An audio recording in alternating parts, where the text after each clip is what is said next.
Good evening, race fans, and welcome to America's Motorsports Resort, Virginia International Raceway, as we are getting ready to watch round number 3 of the Porsche Club of America Sim Racing Series. Hi, I'm Taylor Burris, and with me in the booth today is Jacob Seelman. Behind the scenes is our director and producer, Ryan Bauer.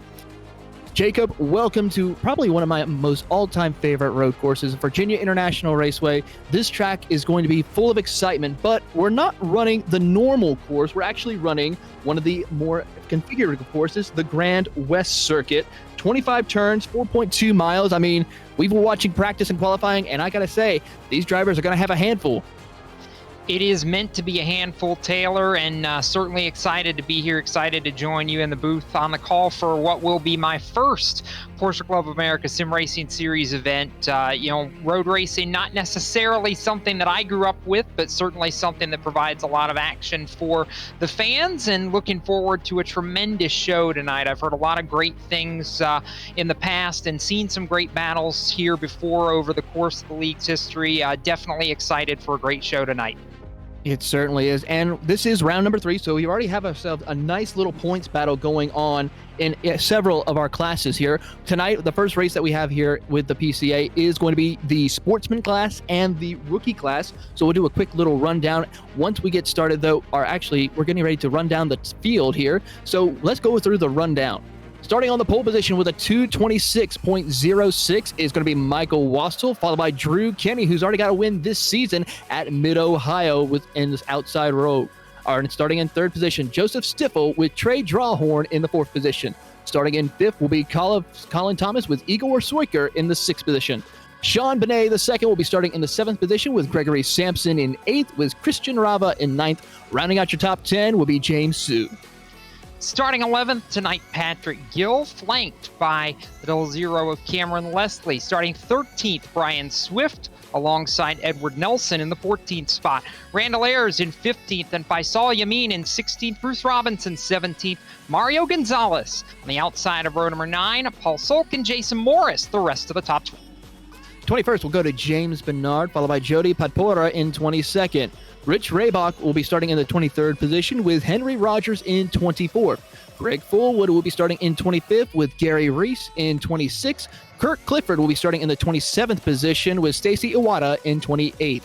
Owen Pruden will be starting in the 29th position, and Ronald Cahill rounds out your top 30. Chris Crakey starting 31st. Lanre Sarumi 32nd tonight. 33rd going to Ryan McGee. Brady McMacken starting 34th as the last driver to post a qualifying time. Dwayne Cronin starting 35th. Jonathan Patterson starting 36th. Chris Duffy, Mike Knighton 37th and 38th. Alex Hellier 39th. And Brandon Jadot 4th. Elliott Skier will be starting from the 41st position with Leif Peterson in 42nd. Robert Cottle will be starting in 43rd with John D'Angelo in 44th. 45th will go to J.R. Gregory with Nick Fisher rounding out your, can you believe this, Jacob, 46-car field. That's a lot of Porsche. As we are going to take a look at the remaining races here on the schedule, we got a lot of great racing still coming up for the rest of the season here. It's just going to be full of phenomenal drivers coming up. It really will be, and I'm sitting here looking down this 46-car grid for the sportsman and rookie classes and thinking to myself, Taylor, I know you warned me coming into this that it was going to be crazy, and I think there is no shortage of action that's set to take place when you stack 46 Porsche Club drivers on a track like VIR and tell them to go nuts here. We're in for a wild show. Let's take a look actually from above on Google Earth to see this amazing track at Virginia International Raceway. Up not too far from Danville, Virginia, this beautiful 4.2 mile track is going to be providing some twists, some turns, a lot of chaos, especially on this opening lap that these drivers are going to have to face, but they're going to have to make sure they keep it clean, especially when they're going into the grand section of the course where they're going to pretty much miss most of the course that normally is run when it comes to major sports car races. Taylor, I know you were talking about this course coming in being one of your favorite courses. It's certainly one of mine as well. I've actually been up to VIR a couple of times for what was then the NASCAR Can-Am Pro Series East, now the ARCA Menards Series East, for a couple of the races that they put up there on the short course. Never seen racing in person at one of the grand courses, but certainly this about to be a tremendous show tonight. As I don't think we can undersell that with 46 cars ready to go. I could not agree with you 100% more on this matter. While they're still pacing around the field right quick, we're going to take a quick little look at the top 5 in points for both the rookie and the sportsman class. Top of the leaderboard for the sportsman class from the Northeast region is Drew Kenny, who picked up a win not too long ago, actually at Mid-Ohio, followed by Brady McMacken from the Oregon region. He's going to be second in the points. Gary Reese is going to be third from the Peach State region. That rounds out your top 3 in points. Meanwhile, in the sportsman class, Joe Stiffel from the Chicago region, he's certainly sitting atop the leaderboard after winning a race earlier this season, with Igor Soiker in second place from the Chesapeake region. And then rounding out your top 3, Brian Swift, who's from the Orange Coast region. So a lot of big heavy hitters, especially with Joseph Stiffel, who picked up a win not too long ago at the season opener at Mid-Ohio. Stiffel's a driver to watch tonight, and I think a driver to watch as the field starts to get aligned here. Michael Wassel, who's starting on the front of this train, has had speed, has yet to be able to convert that into finishes, Taylor, and that's a storyline. I think now that we're talking about race 3, you got to be able to finish these things if you're going to have a shot at a points battle later in the season. We'll see if he can't convert that to a strong run tonight. No doubt about it tonight as they come around the Oak Tree Bend here. Of course, no longer there, the oak tree, after a major storm tore it down, but they are still trying to put a new oak tree there at that corner. In the near future, we'll hopefully have that back, so it's good to still see it here on the iRacing service where we can enjoy it as we come around that corner each time we drive at this circuit. Now they're coming down the long back straightaway, which is another great opportunity for passing, especially when utilizing the slipstream and the draft. But you got to make sure you pull out quick enough before you head down the treacherous roller coaster section of the course. Roller coaster down to Hog Pen is certain, as you mentioned, the word treacherous, Taylor, probably an accurate descriptor, because a lot of chaos can happen in that 4 or 5 turn complex there between the back straightaway and the start finish line. So no question there's going to be a lot of action through that 4 corner section of this course throughout the night in this 1-hour race. I've had the privilege of actually taking my own little car down this section of the course on a track day, and I gotta say, you feel your gut just completely drop when going through this section. So these drivers, if they have a motion brake, I'm pretty sure they're gonna feel that as well. But now they're coming through Hog Pen for the first time now to get ready to turn them loose. 40-plus drivers getting ready to take on America's Motorsports Resort. The pace car is about to pull in. Michael Wassel in the 9, Joseph Stiffel on the 003, on the inside, waiting for the green flag to drop, waiting to see who will come out on top. Green flag is underway. Michael Wassel gets a great jump from Joseph Stiffel as he now sinks to the bottom of the racetrack. Now heading over to the horseshoe. It is going to be single file for the most part between these drivers now as they head off into turn 1. Joseph Stiffel backs off just a little bit as they go, and Drew Kenny goes off the course along with Michael Wassel. Joseph Stiffel goes up to the race lead now as they come out of turn 1. Everybody going off. It was Wassel who was not the first to go off. Drew Kenny went off behind him, but Wassel followed, and that opened the door and parted the Red Seas, they'll say. And now everybody trying to settle in as they work through the first third of this course. Trey Drawhorn was able to jump up very nicely off the start, but chaos behind, or rather chaos right at the front of this field getting things underway. We didn't even get to the end of lap 1, Taylor, and they were scattered all over the place. Certainly did not as they make their way up the uphill section of the course. It is now going to be Joseph Stiffel, your race leader, followed by Colin Thomas in second. Then Sean Benet, who is on a good run, got a podium finish, as well as the club winner last round, as they are now working their way through the next corner of the course up to 11 and then heading towards probably another difficult section of the course, the spiral section. The spiral section is another section where it's very easy to go off if you're not careful. Joseph Stiffel right now out in front of this field representing the Chicago region as he works his way through this twisting portion of the course down through the fish hook, is headed back up towards South Bend and then down to the Oak Tree. This section, it seems like after that first chaotic couple of corners, Taylor, everybody finally starting to settle things out, and a big lead now for Joseph Stiffel on this first lap. A very big lead indeed as he comes out of Oak Tree and now heading down the long back straightaway. He has about probably 7 to 8, maybe even more car lengths over Colin Thomas in that number 23, while the 911 of Sean Benet sits there in the 3rd position currently as they make the run. He's a little bit closer, though, to his competitor of Colin Thomas as they make the run up to the roller coaster into the braking zone. This is going to be a tight little interesting battle if Benet can get right there.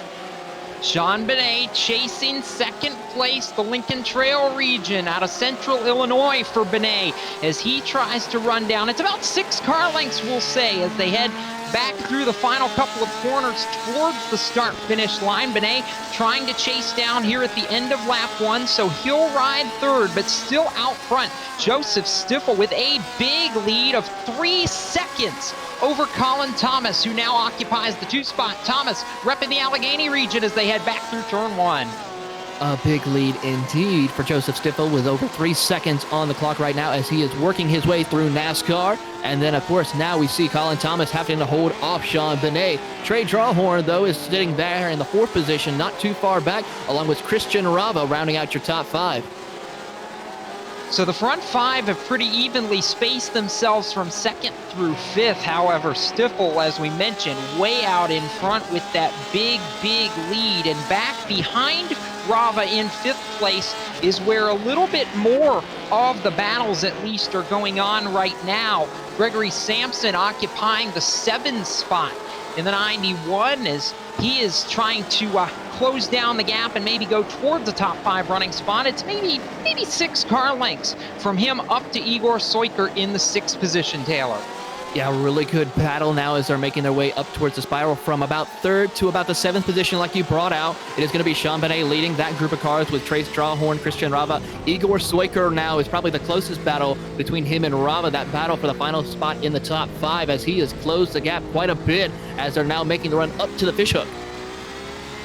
And the fishhook, we've talked about it. You carry too much speed down into that caution right there. Sampson, it was, I believe, Soiker that just went around. I was just starting to say, you carry too much speed into that fishhook, it is going to send you right around, and we got a first-hand look, Taylor, at exactly.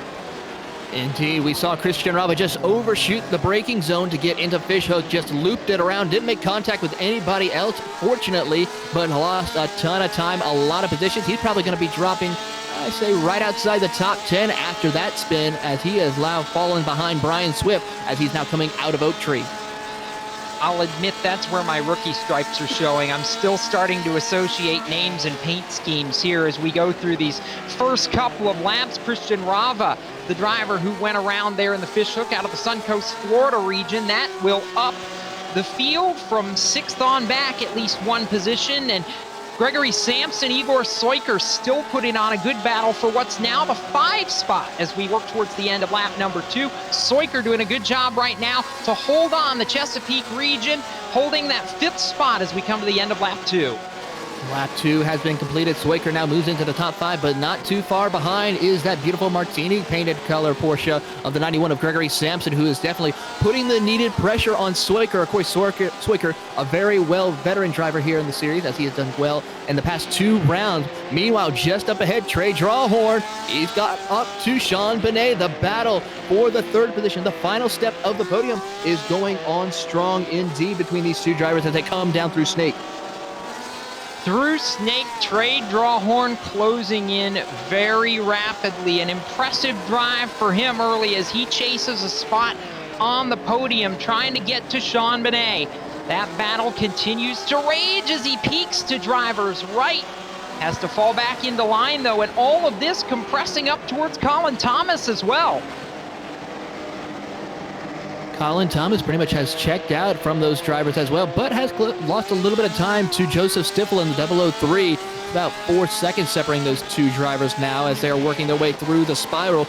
They are now just focused on racing the track right now, as we still have quite a long ways to go in this race. This race is 60 minutes in. We haven't even approached 10 minutes into the race. No, we haven't, and Drawhorn just took a peek on Benet in that battle for 3rd as they head back down into fishhook, and now Soiker contact, and off goes Drawhorn. Contact indeed through Fishhook once again as Trey Drawhorn tried to get into the inside of Sean Benet. Couldn't make it work, so Stoiker thought he could go to the inside. Unfortunately, there was contact between the two drivers, and that sent Drawhorn way back to the back of the field outside of the top 5, as he will now be sitting behind Patrick Gill in the 6th and 7th position. Tough break there for Drawhorn. He had such a strong run going early, set as high as the 4th position, and now he's falling back. The Chicago region representative, Trey Drawhorn, now going to have to settle back in. Obviously, there's still a long way to go, Taylor. A lot of racing left to do. He can rebound from that. It wasn't a race-ending mistake by any means, or a race-ending incident, I should say, but certainly now with some ground to make up. He's got a little bit of ground to make up, but still a lot of time is left on the clock for these drivers, as we are now not even approaching 10 minutes into the race now as they come across the start-finish line to complete lap number 3 here at Virginia International Raceway. Approaching up to the horseshoe, this group of cars that is led by Sean Benet. Now they hit the braking zone, careful not to go off course like we saw Wassel along with Drew Kenny make that mistake on lap 1 as we saw. But right now everyone just taking their time, biding it, racing the track as they head into NASCAR. NASCAR bend, turn 3, and the left took his turn 4 before they get to Snake. And watching Igor Soiker close in on the podium now. Soiker in 4th, gonna try to take his shot at Sean Benet now. Benet has done a really good job at holding everybody back behind him, but that's also allowed Colin Thomas in 2nd and Joe Stiffel out front to run away. We were talking about Stiffel. He's already got a win under his belt this season, and he is absolutely ripping for the Chicago region right now. More than 6 seconds clear, Taylor, out in front of this field. Joseph Stiffel from the Chicago region picked up his first win of the season at Mid-Ohio Sports Car Course, the opening round, and on a dominating performance was able to do that now, and is picking up where he left off from Mid-Ohio. Finished in 2nd place overall at Circuit Gilles Villeneuve, so he is definitely one of the fan favorites here tonight to win at VIR. But we're still watching that battle for 3rd position between Igor Soiker and Sean Benet, as he was one of our other sportsman class winners from Circuit Gilles Villeneuve, as he is working coming out of Fishhook. Now Soiker lost a little bit of ground now as they come up to South Bend. South Bend, where we've seen a little bit of action early, but now everybody has started to settle it out. And in that last half lap or so, we were talking about that battle for 3rd just a few moments ago as they come around Oak Tree, Taylor, and now all of a sudden Igor Soiker's lost all that ground he had made up on the front side of this course and really fallen back a little bit into the clutches of Gregory Sampson. That battle 3rd, 4th, and 5th still raging down the back straightaway. Gregory Sampson in the number 91 started in 8th position, has worked his way into the top 5 now as they make the run up to roller coaster hard into the braking zone. Soiker tried to take a peek to the inside, now take a look to the outside underneath Benet as they now approach Hogpen. Can't quite make it work this time around. We'll have to be a little bit patient, as you can easily run off course when you're coming off the exit of Hogpen. Now out of the Hogpen, down the front straightaway they will go. Soiker now lost a little bit of time. It's about 2 car lanes separating between the 2 Porsches. Coming across the line, will he take a look as they go into Horseshoe? Heading back into Horseshoe, it's, I won't say 4 cars under a blanket, but certainly 4 cars in pretty much lockstep formation, trying to see who can force a mistake and who may be able to find a lane and make something happen around this challenging 25-turn course. It's still Sean Benet leading things, but up front, you're not missing a thing. Joe Stiffel now out to a full 7-second lead, and we're barely 10 minutes into this race, so a long way to go, but Stiffel absolutely flexing his muscle early ahead of what's been a really titanic battle for the last stop on the podium under the bridge. Oh, check up indeed for Sampson along with Trey Drawhorn. Sampson went off course, but Drawhorn was able to continue on, and a lucky save indeed for the number 395, as you saw that car just checking up big time, but was able to avoid any contact with the 91 of Gregory Sampson. He will continue on, but Sampson lost a ton of time. Yeah, that's I don't know if that was a mental mistake or just a case where everything, Taylor, kind of stacked up a little bit and there was just really no avoiding it if you wanted to keep the car in one piece. As now we see one more time, Seuker drawing a little bit closer to Benet. That battle for third not going away as they go back down into Fishhook. He's not close enough to do anything this time, and Drawhorn's back there just waiting to see if either one of these two missteps or falls out of line. Igor Seuker now coming out of the south bend. A little bit of ground lost this time as they come up to Oak Tree. He will take a peek to the inside, but you see Benet shut the door on him, hitting his apex as they come out of Oak Tree once again. Seuker now about a car length separated between the two drivers. Try to utilize the slipstream, see if he can gain any ground as they go down the back straightaway once again. Little further back, Drawhorn, Leslie, Sampson all separated just by a bit as Patrick Gill has caught up to Gregory Sampson to get for that battle in the 7th position. And I got to, again, give a call out to Benet, the Lincoln Trail region, with a nice job as Seuker looked to driver's left, and Benet slammed the door on him as they head down into the roller coaster and toward Hogpen. That's as close as Igor Seuker's gotten so far, and now Benet goes off. Benet goes off right there, coming towards turn 25 and back onto the front straightaway. Igor Seuker to the podium as I think he forced Benet into a mistake. And indeed it did happen. He forced Benet to make that mistake, move Seuker up to the third position, as we also saw Trey Drawhorn go down pit road to complete his first pit stop of the race tonight. So Drawhorn to pit road. There was a lot that happened in those last 4 corners. That's one of those where kind of a chain reaction of events, Taylor, and we can see things change very, very quickly. So what was a very tightly wound battle for third, all of a sudden Igor Seuker has absolutely no pressure from behind. It is a long way back to the next driver on course. The next battle bound back is the 91, the 911, and the 00. Sean Benet, Cameron Leslie, and Gregory Sampson. These three are battling out as we see Leslie take a peek to the inside as they go to the uphill section. He will get by Sean Benet to move him up to 4th position, but Benet, not done yet, now decides to slot back in behind Cameron Leslie and the 00 car. That pit stop that Drawhorn made actually was able to help Benet stop the bleeding a little bit. It was so far back to this battle, Taylor, that he was able to slot in and not lose but about 2 positions on the racetrack in real time. So Benet back to 5th as Cameron Leslie takes the 4th spot. That battle still continuing to rage here as we work lap number 6 on what we'll call the scorecard, for lack of a better term. Now closing in on 15 minutes of clock time, so almost quarter distance. Almost quarter distance has been completed here at VIR, and it is still going to be Joseph Stifel leading by about 10 seconds over Colin Thomas. Another 7 seconds back, you'll catch Igor Seuker rounding out your top 3, with Cameron Leslie in the 4th position, and Sean Benet, last week's rookie class winner at Circuit Gilles Villeneuve, is going to be there. We're going to take a look at, though, at a battle for 10th position. This is between Edward Nelson and Christian Rava.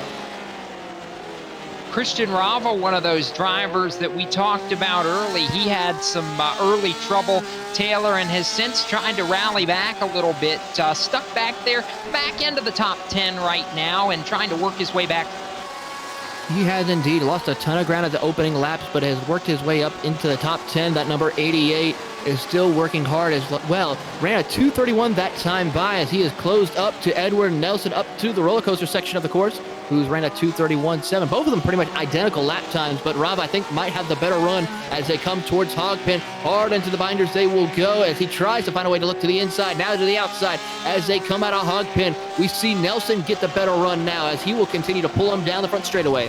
Yeah, Rava had a good run on him too, and then just was slip sliding through Hogpen, had no grip and no forward drive, and fell back very quickly. Rava out of the Suncoast, Florida region of Tampa Bay as he had a look and again has to fall back in line. So Edward Nelson holding that 10th running position as they run up through the first couple of corners, and this battle right now, one of the best on track.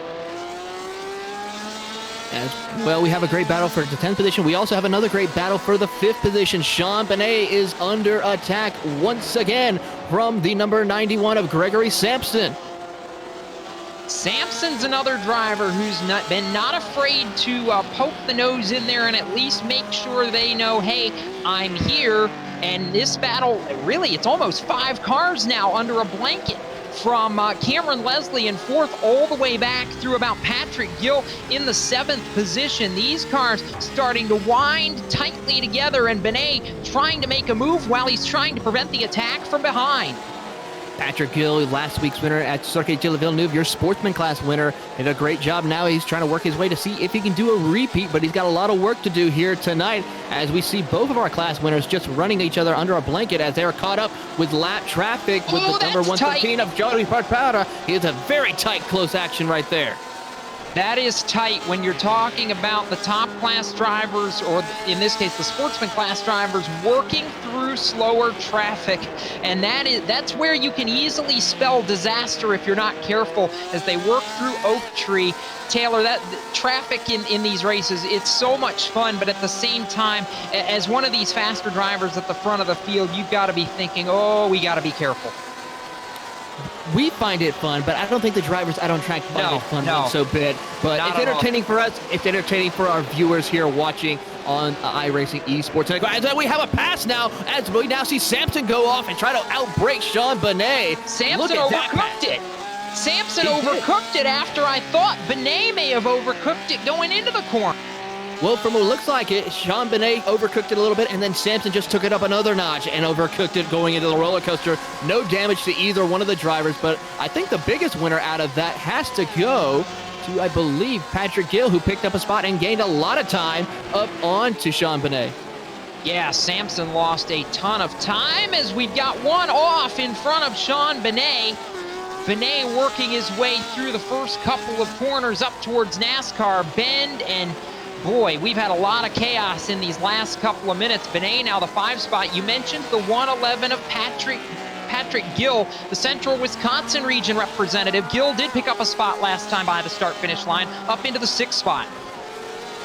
Still the tightest battle amongst them right now is going to be between Sean Benet as well as Patrick Gill, as they're making their way up to the uphill section of the course. Turn number 7, going into the infield section of Virginia International Raceway, working their way, making sure they hit their mark. A lot of blind corners to this section of the course, so you have to be vigilant. You have to keep an eye on what's going on around you as they make their way through turn 9 and 10 and up to 11, as they're now making their way up to the spiral.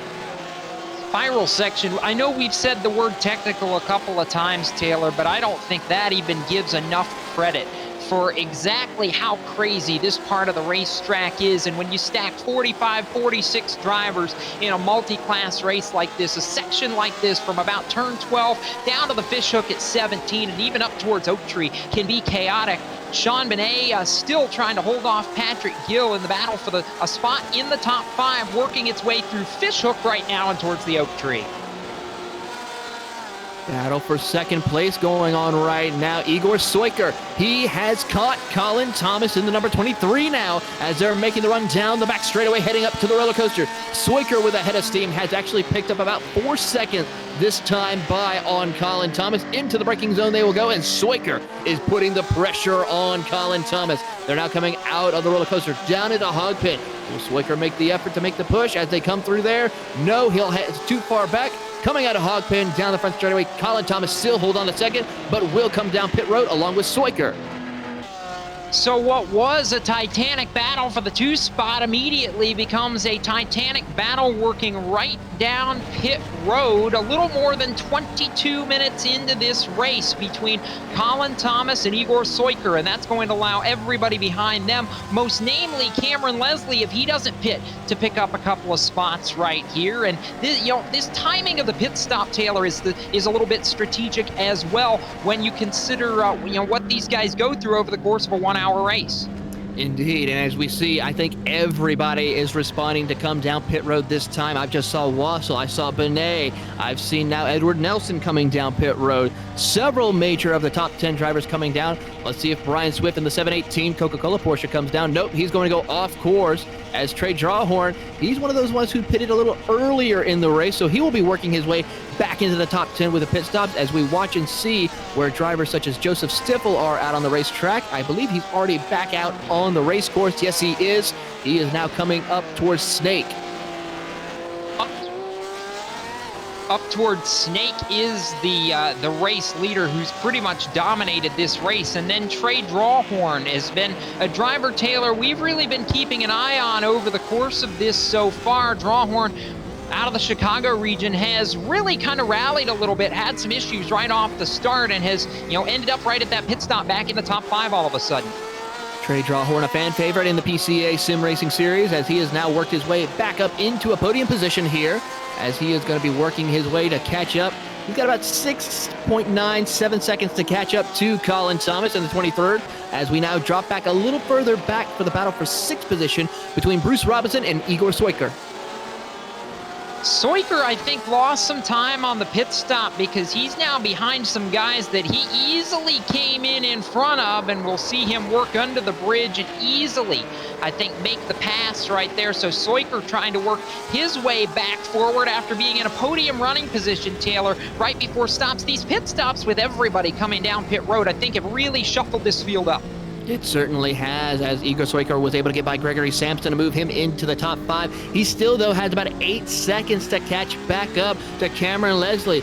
I want to go back to that battle for second place because Colin Thomas in the 23, well, he's been caught by Trace Drawhorn in the 395.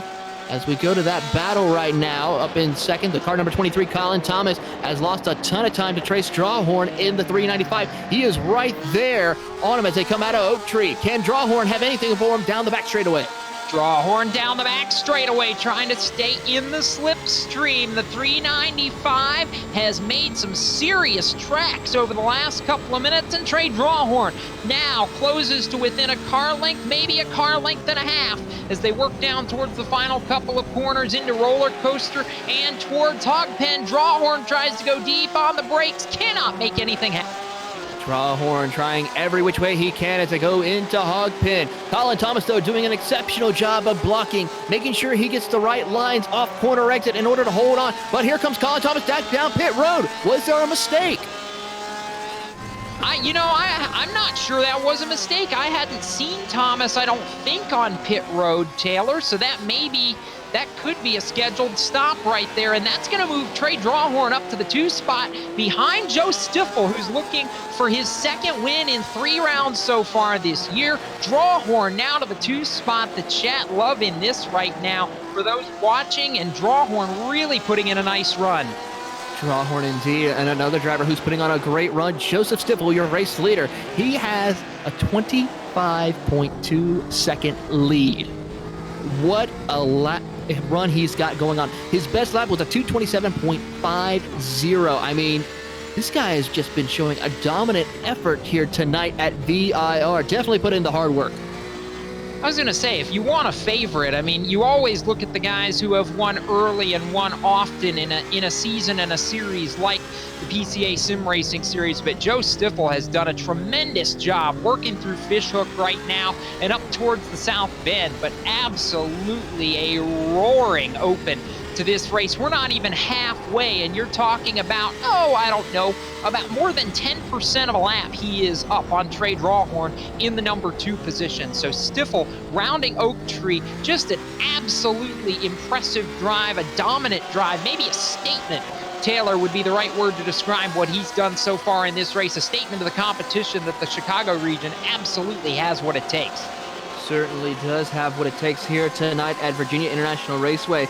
Looking back to see what he did last time at Mid-Ohio, Joseph Stiffel actually did put on a great performance, but did not put as big of a dominating performance as he has here tonight, as he had to hold off Swiker by about 1.7 seconds at Mid-Ohio. So this run here tonight at VIR is definitely his night to shine. As long as he holds on for the rest of the race, he still has about 34 minutes left on the clock as he is approaching lap traffic coming down the front straightaway to complete lap number 10 here at VIR.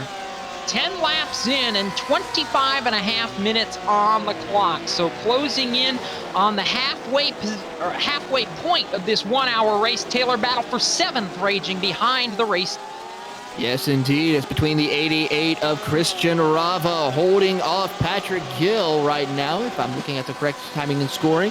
Patrick Gill is holding strong along with Christian Rava, and then have a little bit of lap traffic in front of them of Chris Duffy in the 42. So this can make things interesting, especially when they come up through the roller coaster section of the course. And that just tells you, we were talking about the leader right before we jump to this battle, Taylor, and that just shows you exactly what a 26-second advantage, or in the case of this battle for 8th and 9th positions right now, 7th and 8th positions, about a 55-second battle. They're just coming onto the front straightaway to the start-finish line, and Stiffel's all the way a third of the way down the course.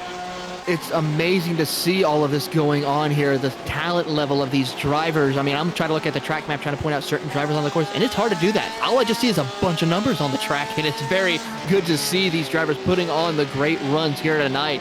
Patrick Gill doing a great job, Joe, trying to catch up to Christian Rava. This time he ran a 2:33, so a little bit slower than Rava.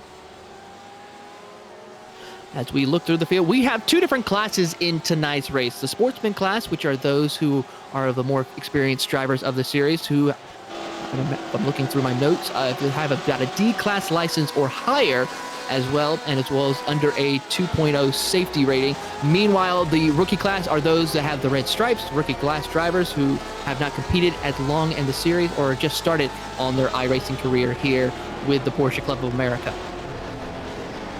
And I'm glancing through here and trying to sort through what we're looking at. If Wassel's not the rookie class leader, Taylor, he's awfully close to it here, running, I think, 17th overall, but doing a solid.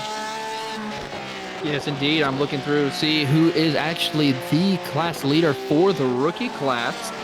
And I believe you might be right. Let me see where Sean Benet is. Sean Benet actually is. Benet, yeah, there he is. So he is actually your rookie class leader, who actually won last round at Circuit Gilles Villeneuve, as we go back up to the 395 of Trey Drawhorn.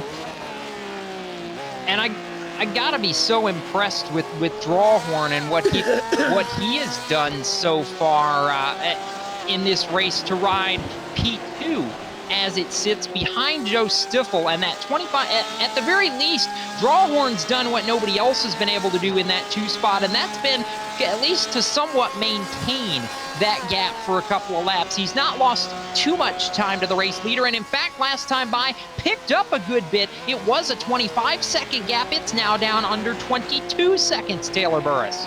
Indeed, and a quick notation we need to make note, Trey Drawhorn is actually your rookie class leader. So Trey Drawhorn Nation has actually moved up to the lead, so everyone's on their feet as we go down to the 111 of Patrick Gill. He's got a little bit of a battle between Colin Thomas right now as that battle for 8th position heats up.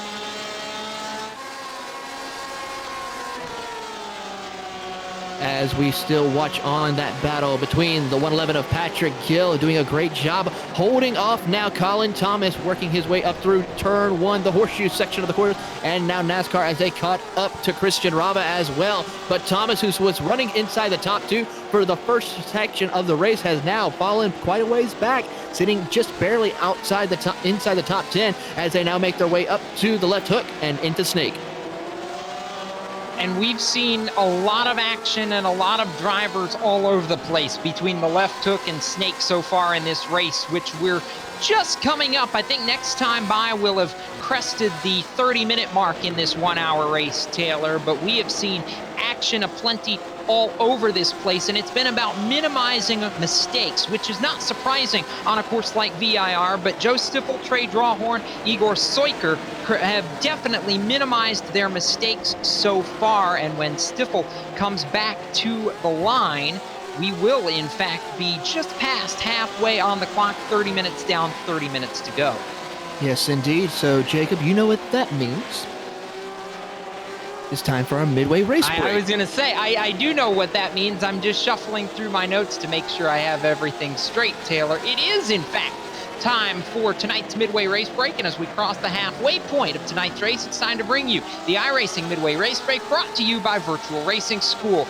VRS is the official setup provider for PCA Sim Racing and home to a variety of tools to help you become faster. Learn from the best sim racers in the world, including 4-time eNASCAR iRacing World Champion Ray Alfalla, 3-time iRacing Grand Prix World Champion Martin Franke, inaugural iRacing Rallycross World Champion Mitchell DeJong, and other top sim racers. Looking down the leaderboard, Joe Stiffel has absolutely left the field in his dust so far tonight. He leads overall by 19.7 seconds over Trey Drawhorn in second, Igor Soiker in third, both the overall podium and as it sits the sportsman class podium as we work through this 1 hour event. Cameron Leslie in fourth, Bruce Robinson sits fifth, Christian Rava sixth, Patrick Gill seventh, Colin Thomas, Sean Benet, and Edward Nelson, the top 10. Sean Benet right now, the rookie class leader.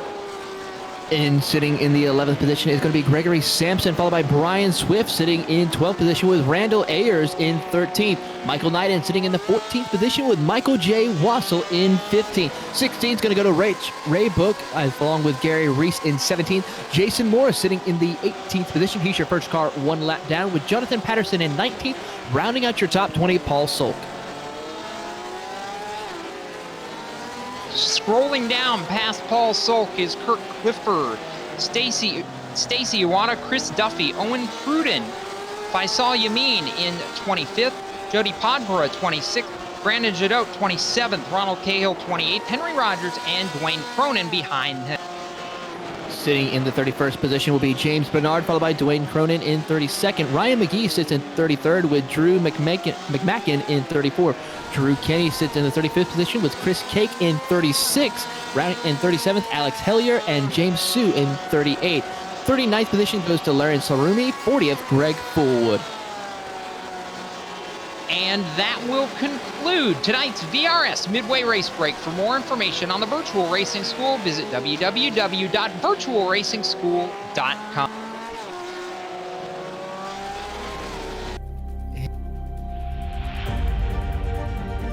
Coming up to the line, being chased, and it was Braden Johnson.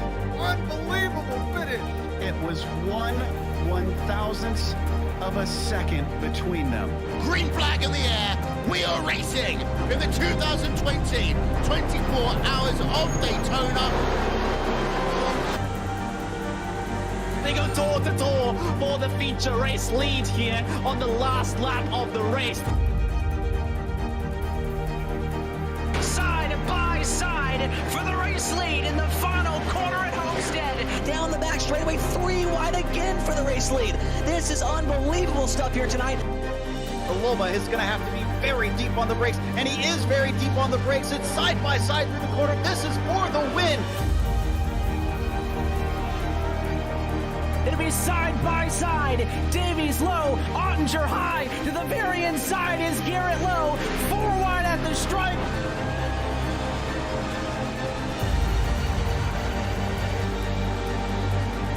For all his work here on this outside line, neck and neck. Who's going to back out? Does anyone back out? Verstappen starts to squeeze on the inside, and now he'll try and straight line it. Goes under the apron, drag race to the line. It's so close to call.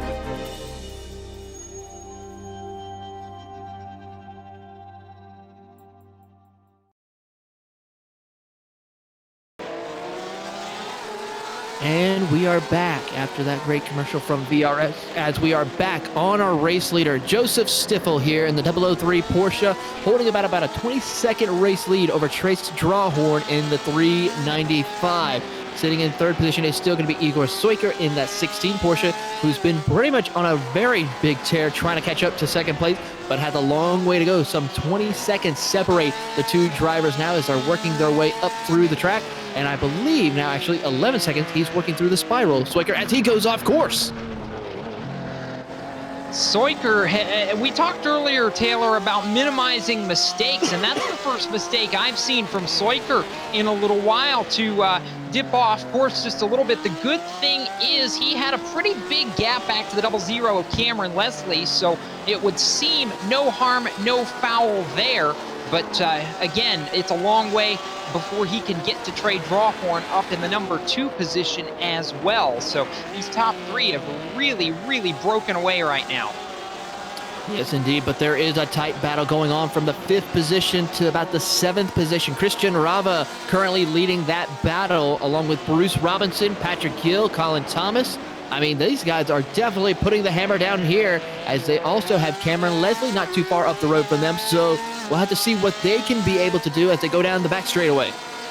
And we've seen the rookie class battle and lead change hands a little bit with all this shuffling as well, or at least it's gotten closer together than we had seen it. Mike Wassel and Sean Benet really have held those top two positions down for quite some time, and Wassel has been trying desperately to erase the gap. It's actually a little bit bigger now than I thought it was. It's just somewhat 34 seconds, Taylor, between the two of them. The positions, however, have at least gotten a little bit closer, 9th and 12th overall. Yes, indeed. Those have definitely closed up just a little bit, as we have a battle for the 11th position between the 9 of Michael J. Wassel and the 71 of Michael Neiden, as Neiden, one of those ones who's shown, I like to call it Mr. Consistency. Always works his way up through the field towards the end of the race, gets those strong top 10 results, as he is now battling with Wassel, who's been having a little bit of difficulties climbing his way back up through the field. And as they try to climb back through the field, Christian Rava in the 88 trying to close the gap and work through traffic a little bit to run down the 00 of Cameron Leslie, 4th and 5th, which for a while, Taylor, had been a good battle. Now, some pretty decent traffic that Rava is trying to get through as he comes under the bridge in an effort to chase down Leslie in turn 7. Christian Rava climbing up through the uphill section, of course, trying to catch up to Cameron Leslie in the 00 car as they now work their way through this section of the inside course of VIR. Now approaching turn 11 as they approach towards the spiral. This could be a good opportunity for Rava. If he hits his marks just right, he can make a ton of ground up before they get into Fishhook. And how many times have we said tonight that calamity can happen in Fishhook if you're not careful, Taylor? I would say just about every other lap, if I remember correctly. Well, we've seen it happen. All it takes is the slightest overcook down into Fishhook, and Rava very smooth as he works through there and continues to try to close in on the 00 of Cameron Leslie. We'll move back to the 9, though, of Michael Wassel, who now sits in the 11th position, has not closed in on Sean Benet any, but Wassel still doing a nice job and trying to keep Mike Neiden behind him. That's 11th place. He has pulled a considerable gap over Michael Neiden now as he is approaching turns 10 and 11, Michael Wassel, as he has worked his way back up to the inside the top 10 after starting in the pole position and making that mistake into turn 1. Looking throughout the rest of the field right now, not any other battles. It's pretty much spaced out. There's a good battle, though, between 6th and 7th, Bruce Robinson and Patrick Gill, the 111 and the 386 Porsche. They have caught up to the back bumper of Christian Rava and Cameron Leslie as they are still battling as they come out of Hogpen down the front straightaway.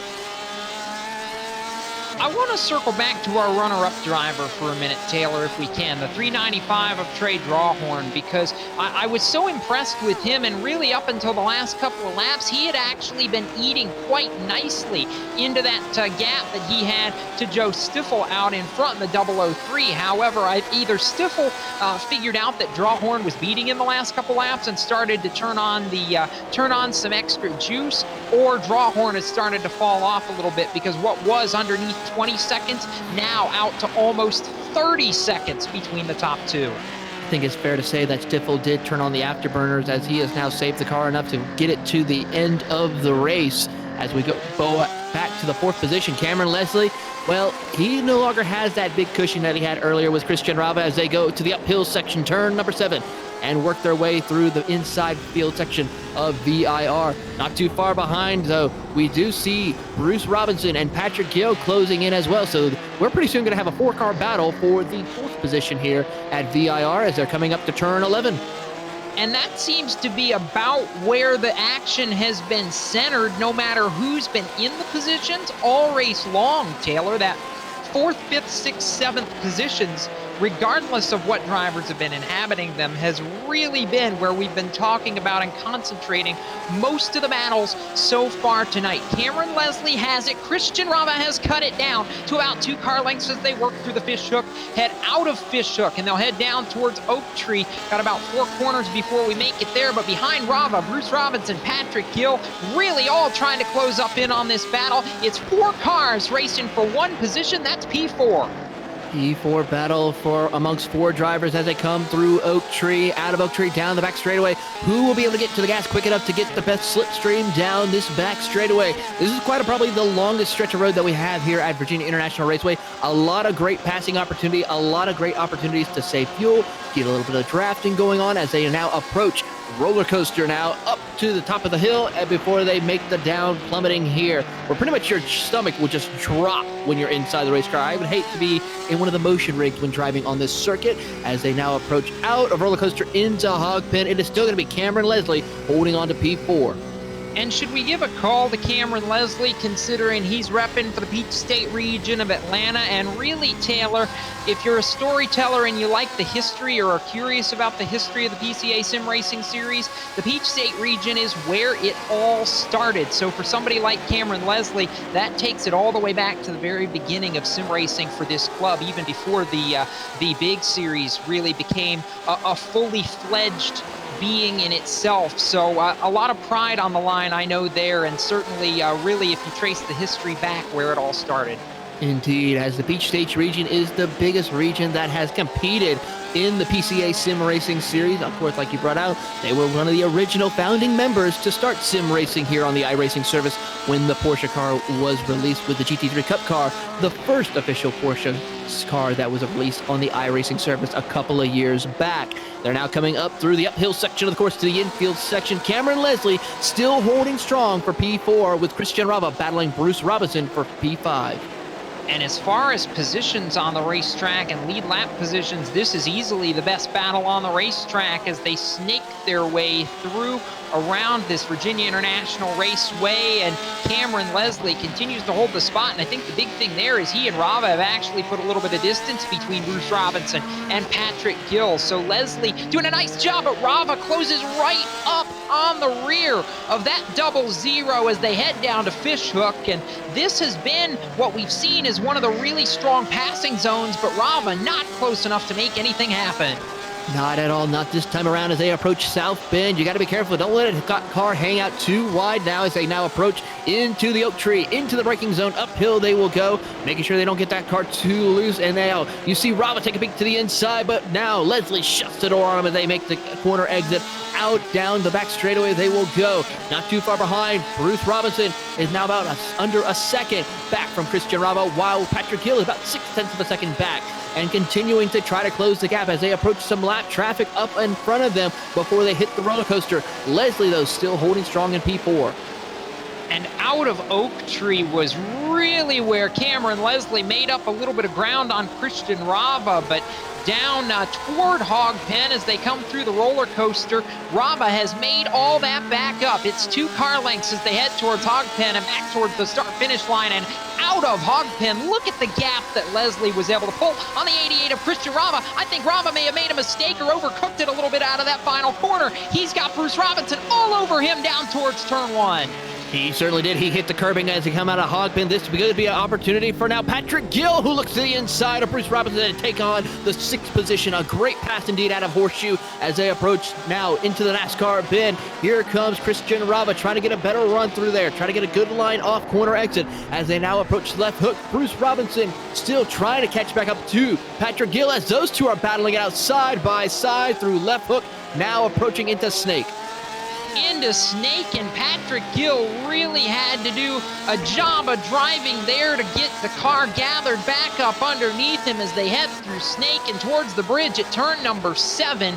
Gill almost gave that position up back to Bruce Robinson, but he'll hold on to the number 6 spot and keep Robinson back behind him as Rava escapes. And Leslie had to, Leslie is sitting there going, wait a minute, what just happened here? I thought I was clear, and now Rava's starting to run him down one more time. Rava once again running him down once again as they approach the spiral, holding on to a great job as Patrick Gill has now put a little bit of a gap on Bruce Robinson. The rookie class Circuit Gilles Villeneuve driver and winner from last round is now trying to put his sights set on Christian Rava to break into the top 5 now as they approach towards the Fishhook. We've seen some great battles, tight racing through Fishhook all race long as we close in on 15 minutes to go. In fact, maybe just past 15 minutes to go in this race. If you're wondering what's going on up front, well, Joe Stiffel has absolutely put on a clinic. The gap that has been over 25 seconds for, it feels like forever in this race, currently sits at more than 26 seconds between he and Trey Drawhorn. And I've got to say, I'm tremendously impressed with the job that Trey Drawhorn has done.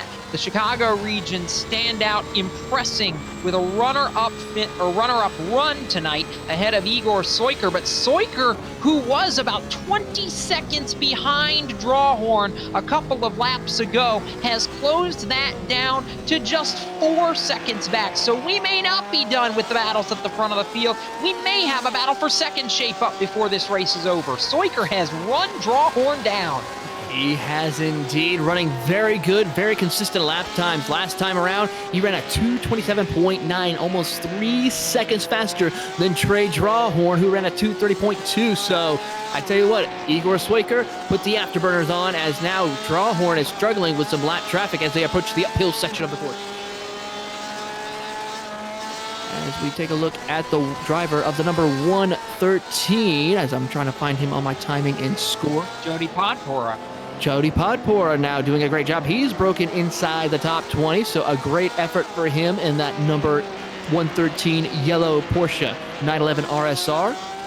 One of the regions that maybe hasn't gotten a ton of love so far in this race, but a expansive region nevertheless. The Rocky Mountain region for Jody Podpora out of Denver, Cheyenne, and western Nebraska among the areas in the Rocky Mountain region. So Podpora now, as you mentioned, breaking into the top 20, 2 laps off the overall lead, but a solid job up in the top half of this field tonight.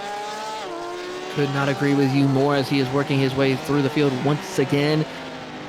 As we go back up to the battle for 4th position right now. Christian Rava, Taylor, with this is not quitting. It's not. He's not giving up yet. He knows he has 12 minutes to try to get around Cameron Leslie and put on a great show for us here tonight at VIR. As we see Leslie go a little bit wide now, Rava trying to see if he can close the gap as they approach South Bend before they get to Oak Tree. Could he make this pass stick? He's trying to make it stick, but he's about 2.5 car lengths off. He's just not close enough to try the out-braking maneuver as they head into Oak Tree. Rava still there. It's still about 2 car lengths back and out of Oak Tree onto the back straightaway. That's just where Cameron Leslie gets all his forward drive, pulls it out to about 6 car lengths. He does a great run for Cameron Leslie now to pull away to retain the 4th position as they approach the roller coaster section of the course. Hitting into the braking zone, they will go. Rava just had to break up just a little bit sooner as they now go into the downhill section of roller coaster. As they still continue to battle on, we're going to take a look at the 911 of Sean Benet. He is doing a great job right now, holding off Gregory Sampson, actually closing in on the 386 of Bruce Robinson. I'm not sure that he's going to be able to close up 10 seconds and make a run at that 7th position overall, but Sean Benet has done a tremendous job so far tonight. Already with 1 win in class this season, looking to give the Lincoln Trail region a 2nd win in 3 races so far this year. The Springfield Champaign region of Central Illinois for the 911. Sean Benet, 8th overall, leading the rookie class as we close in on 10 minutes to go. Back up, though, for the battle for 4th. Let's just say Cameron Leslie and Christian Rava have yet given up on each other. They're still going to battle strong now as they go through Snake once again. Rava closing in. He was a little bit faster by about 0.2 that last time by as they approach the uphill section. Of course, Rava losing a little bit of ground now as they get into the braking zone. Can they get it nice and steady through there? Yes, they will. But still, Leslie holding off Rava. We talked about the Peach State region earlier as where this all started. I want to spotlight one of the drivers from that Peach State region that has really jumped out at me, Taylor, so far tonight. How about the 71 of Mike Knighton, who sits 12th overall, but look at where he started. He did not post a qualifying time. He was at the very back of this grid, 19th row, 38th to 12th. And the last car on the lead lap as it sits. A tremendous drive through the field for driver 71, Mike Knighton. Mike Knighton, I like to call him Mr. Consistency because he always is consistent with his finishes. Always in around the top 10, top 15, each and every single race he's competed in, and always is just patient. races the track, not the competition. So great effort for the 71 of Mike Knighton as they are working their way through. We are under 10 minutes to go here at Virginia International Raceway. It is still going to be Joseph Stiffel leading the race, not too far, and then Trey Drawhorn in second with Igor Soiker closing in. About a second separate the two drivers. The leader working through slower traffic, and that may be why we've seen this lead gap start to ebb and flow just a little bit. Joe Stiffel looking for his second win in 3 rounds to open the year, really working through some heavier traffic, and some of these drivers who know they're not as fast as the race leader and probably know at this point that he is the race leader as Stiffel works his way through Snake, giving him a lane to be able to get through and continue on his way. And how about the change all of a sudden for the number 2 spot? A lap ago, Igor Soiker was 4 seconds back, and I'm not sure if there was a mistake on the part of Trey Drawhorn, but Drawhorn has fallen back in a hurry. He is indeed. I mean, a lot of must to do with some of the traffic he is, but now he is closing the gap once again now as they come through Snake. Almost close contact with the lap car as he was able to hold on to that race car. Up to turn 7 they will go. Can they hold on? Drawhorn closing into Igor Soiker, but still no gain whatsoever. It's now 0.6 of a second. They head through the uphill section and make their way towards turns number 10 and 11. Igor Soiker with the run, I won't say the run of the night, but one of the runs of the night, certainly to get his way all the way back to second. He had run towards the podium earlier in the race, but this is as high as we've seen him all night long so far out of the Chesapeake region. Baltimore and Annapolis is Igor Soiker as Trey Drawhorn trying to close in one more time as they work through traffic down to Fishhook. Down into Fishhook they will go, under 7.5 minutes to go as they come out of Fishhook down in towards the South Bend. It is still Soiker holding strong over Drawhorn. Man, Trey Drawhorn is trying everything he can, isn't he, to get back to that number 2 position. I really thought, Taylor, that Drawhorn had it in hand, and again, I don't know if there was a mistake or if Igor just found some extra speed all of a sudden and really turned it on, but he came and drove past Trey Drawhorn in a lap like Drawhorn was tied to a post. It's sure like that happened indeed for him as Drawhorn is just struggling right now to keep up with Soiker as they now approach the braking zone into the roller coaster section of the course. Soiker now into the braking, hitting his marks perfectly through that section as Drawhorn following, getting into the exact tire tracks to try to keep up, but it's still to no avail right now. Through Hogpen they will go once again, 6.5 minutes ago. So closing in on the final 5 minutes, not quite there yet, Taylor. And as I look through here, did I not mention earlier that I thought Michael Wassel was closing the gap a little bit on Sean Benet in that battle for the rookie class win? He's not going to get there, but he has certainly cut about 10 to 15 seconds off the lead that Benet had in class. They run 8th and 10th. Overall, so Wassel, we talked about him off the very top in that 9, needed to finish a race, and Soiker ahead goes off. We were talking about Wassel needing to finish, and as that was going on, Soiker a mistake, and back through comes the 395 of Trey Drawhorn. Drawhorn definitely getting back on the gas here, getting in the second position once again, getting by Soiker after the mistake of Soiker. Can he hold on? Approaching up to turn 7, they will go to the uphill off-camber corner now into the infield section of Virginia International Raceway. 5.5 minutes left to go on the clock. Drawhorn pulling away.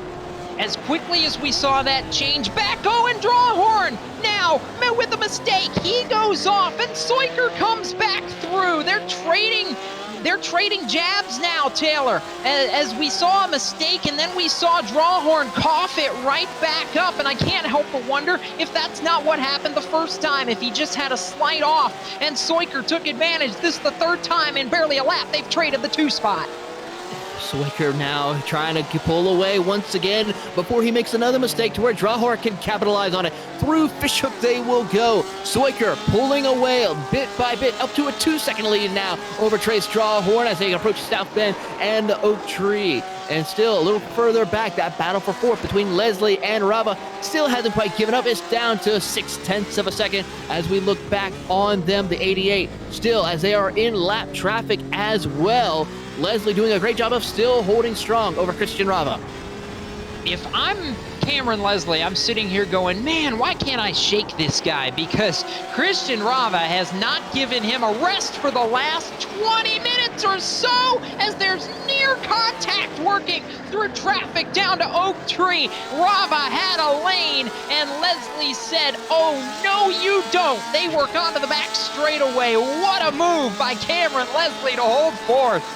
See what we mean by lap traffic can provide entertainment for us fans and viewers, but not for the drivers themselves, as Leslie almost lost that fourth position to the lap traffic there, as Christian Rava trying now a new strategy to approach as they go downhill through the roller coaster section. It is now 3 minutes, 40 seconds left to go on the clock. A lot can happen here, as now Rava tries to go through a lot cleaner this time through Hog Pen as they come out of there down the front straightaway. I'm not good at math, Taylor, or at least I never have been, but that would equate to me or tell me that we've got, what, about 2 more laps? 2 laps to go. I would agree with you on that, as we are now approaching 2 to go now. As we see, Leslie goes off. Leslie overshoots the corner. Rava moves up to P4. We talked about it.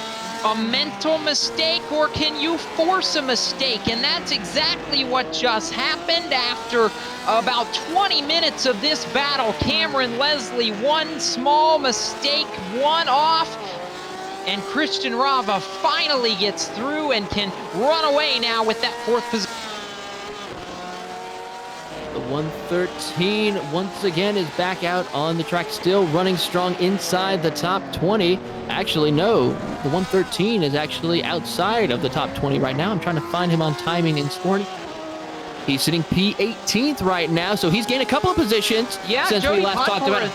Podpor has done a nice job, Taylor, up to the 18th position. As you mentioned, a little bit of consistency, still only 2 laps off the overall lead. Podpor still hanging in there for the Rocky Mountain Face. And he's actually got a couple of cars in front of him that he can catch up to before this race is over. But back up to the race leader, Joseph Stiffel. He is now about to take the white flag here at Virginia International Raceway. What a dominating performance here. Down roller coaster here, as he will do it for the penultimate lap here at Virginia International Raceway, having 20.3 second lead over Igor Swiker. The last time him and Swiker were battling it out, he led by 1.7. This time, 20.3. The white flag is in the air. One more time for Joseph Stiffel. This has been nothing short of a clinic by Joseph Stiffel. I have been so impressed with the job this 003 has done all race long. He has conserved Taylor when he's needed to conserve, and he has been on it when he's needed to be on it. I'm sure if he could have seen the battle for second behind him, he'd have been loving it, because that would just allow him to get a little further out in front. It's now down to a 20-second lead. I mean, he could give even half of that more back if he wanted to. He could coast probably for half of this racetrack and still end up with the checkered flag as he approaches the uphill section, turn number 7. Once again to the infield for the final time for Joseph Stiffel, your winner at Mid-Ohio, and putting on an absolute clinic here at Virginia International Speedway, or Raceway.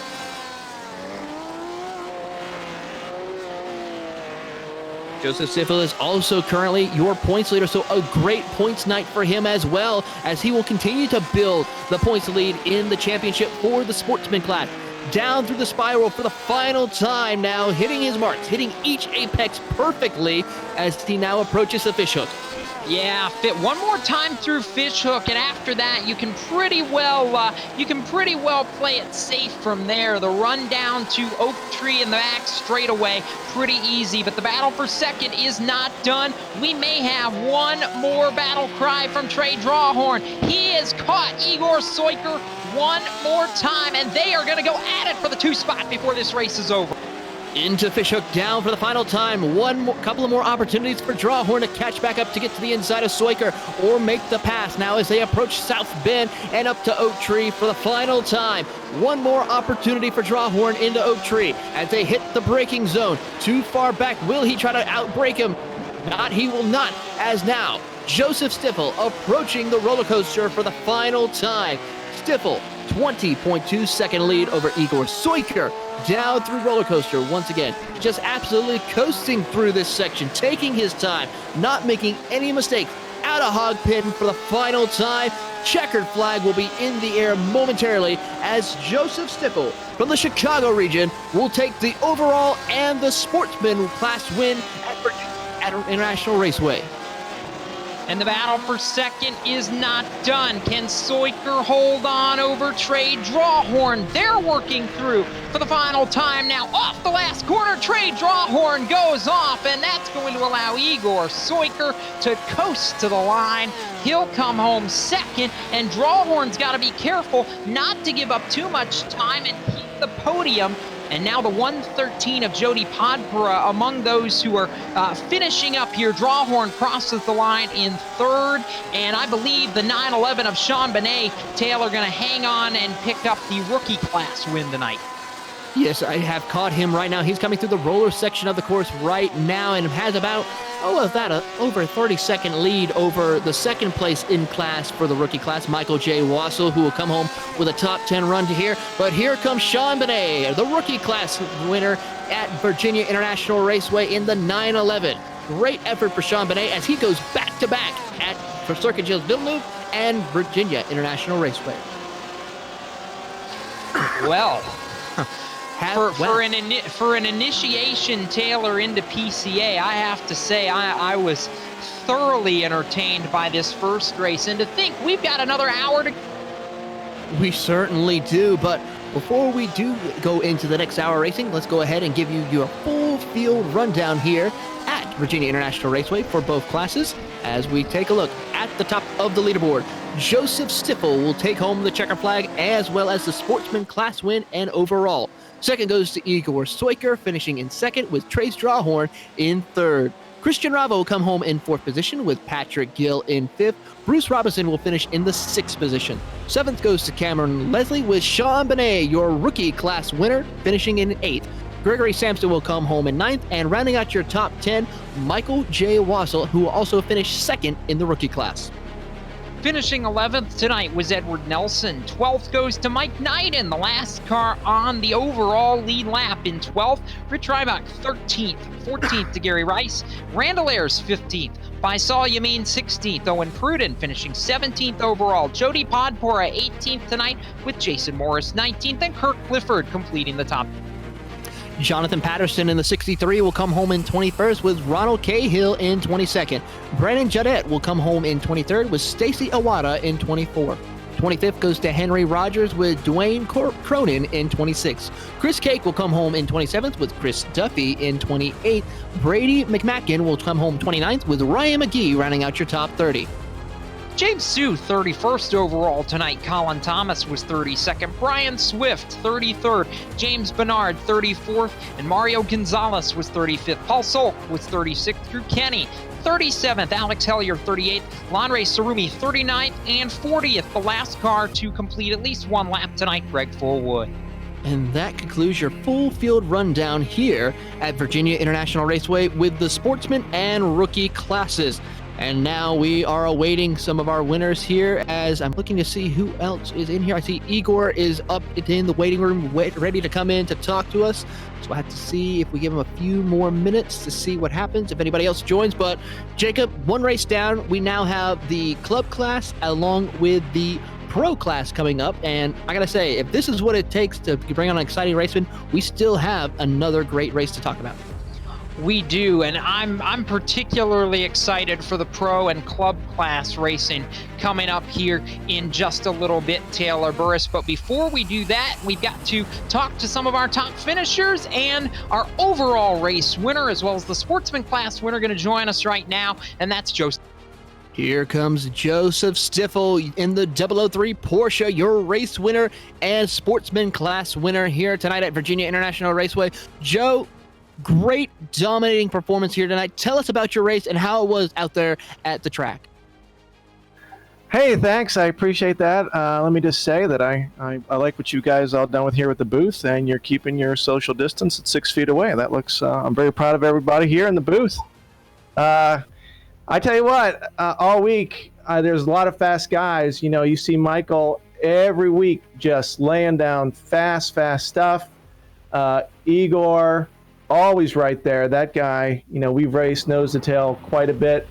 And Trey, Mr. Drawhorn, really, fantastic stuff right off the bat. So, thought qualifying was pretty good, and there was some bad luck up front, and I just tried to keep going and stay off the grass. Well, with that thought in mind, we still have a lot of racing still left to go in the season. We have Circuit de Spa-Francorchamps next week. What is your thoughts about going to that track? Well, first of all, you gotta worry about the time change and staying fit. Worrying about the jet lag, the virtual jet lag. Haven't raced there in a while. It's a favorite for a lot of these guys. This track was probably not everyone's most favorite. So I look for those guys to be fast because they have, one, a lot of experience, and two, like I said last week, these guys are fast. Well, before we let you go, Joe, we'll give you a chance to help say thanks to all the people who help you race from week to week, and any other shout-outs you would like to give. This week I'm going to have to give a shout-out to Sneaky Fast Dewey Kang. He helped me on some technical things for the rig this week, so big shout-out to him. And as always, Jen watching in her living room.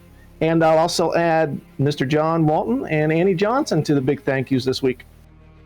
Of course, and that is Joe Stiffel from the Chicago regions, your overall and class winner of the sportsman class here tonight at Virginia International Raceway. Up next in the booth with Jacob Seelman is going to be Igor Soiker, who comes home in second overall and in class, and he is now with Jacob Seelman. Igor Soiker coming up runner-up in sportsman, runner-up overall, and certainly a strong performance out of the Chesapeake region tonight. Igor, what more did you need? It looked like once Joseph was able to get out there, just that gap was too big for whoever was in second to really try and run him down. Yeah, I took a gamble on changing the tires during the pit stop, so I was hoping that would pay off, but this time it didn't. So Joey was very fast, and I couldn't just catch him. You and Trey had one heck of a battle there for second down the stretch. One of you would get it and then go off. The other one would get it and then go off, and it looked like it was just really a battle there in the final laps of minimizing mistakes. Yeah, it was very important to stay on the track, and at the last corner, I made a mistake actually, and Trey, I thought was gonna capitalize on it, but not this time, and I ended up with the second. Well, before we let you go, after a strong runner-up finish tonight, Igor, I know that takes a lot of people behind you. Any shout-outs or thank yous you do? I want to thank my wife, GTP, Porsche Club of America. They put on an amazing show now that we are dealing with what we're dealing with. This keeps us sane somewhat, and entertaining everyone else that's watching tonight. Thanks. That's Igor Soiker, who comes up runner-up in the sportsman class and runner-up overall in tonight's multi-class event. And for the final step of the sportsman podium, out of the Chicago region, Trey Drawhorn with Taylor. Here with Trey Drawhorn. Trey, a great run for you tonight. Probably, I would have to say, one of your best runs I've seen in recent memory with the PCA Sim Racing. Tell us about your race here at VIR. It was very slow, I thought, to be honest. It was like a mind game, you had to stay in it, or like a concentration game. You had to figure out, where to not go and where to go. It was just a lot. And yeah, of course, Iger just got me. I tried to capitalize on the last corner. I just couldn't do good and make the pass. Well, what are your thoughts on the rest of the season coming up? We got Circuit de Spa-Francorchamps, we have Sebring, Road America. I mean, just some of the greatest courses anywhere for a sports car, and especially for a Porsche to take to the track. Oh yeah, definitely. I'll be excited. Hopefully I can beat Iger this time. All right, well, before we let you go, why don't you go ahead and give a shout out to all the people who help you race from week to week? I'd like to thank my family, especially my dad. He's a PCA member for I don't know how many years, but I guess a lot. All the family members watching, all all the people who set this up, and everyone in the booth right now. So thank you so much. Of course, and that is Trey Drawhorn rounding out your podium finish overall as well in the sportsman class. And Jacob has caught up with our rookie class winner, Sean Benet. Sean Benet, the rookie class winner tonight, top 10 overall. But for you, Sean, it really was about maximizing not only the pit stop, but really being able to shuffle back out. It looked like Michael at times had the pace, but that big gap that you were able to build helped you get the class win. Oh yeah, for sure, definitely. It was really fun racing against these guys. I didn't really make the pit stops work. I went for tires, and it was a bit of a gamble, and I kind of am dreading that decision. But in the end, I still am wondering what would have happened had I not gone for tires. But then again, I assume it ended pretty good with P8 overall. I'm pretty happy about that. A strong run for you tonight. I know that takes a lot of people back home there in the Lincoln Trail region. Sean, who do you need? Who do I need? You got cut off there. Who do you need to thank? Sorry. I just want to thank my family, my friends, my brother Jensen. He's really helped me out with getting the course known right. He really has helped me going from mowing the grass to staying on track. I'm pretty much like half the field can say the same, I bet. Well, certainly a strong run, as you mentioned, 8th overall. Sean, congratulations on the rookie class victory tonight, and we'll look forward to seeing you back on track. Thank you, Jacob. You too.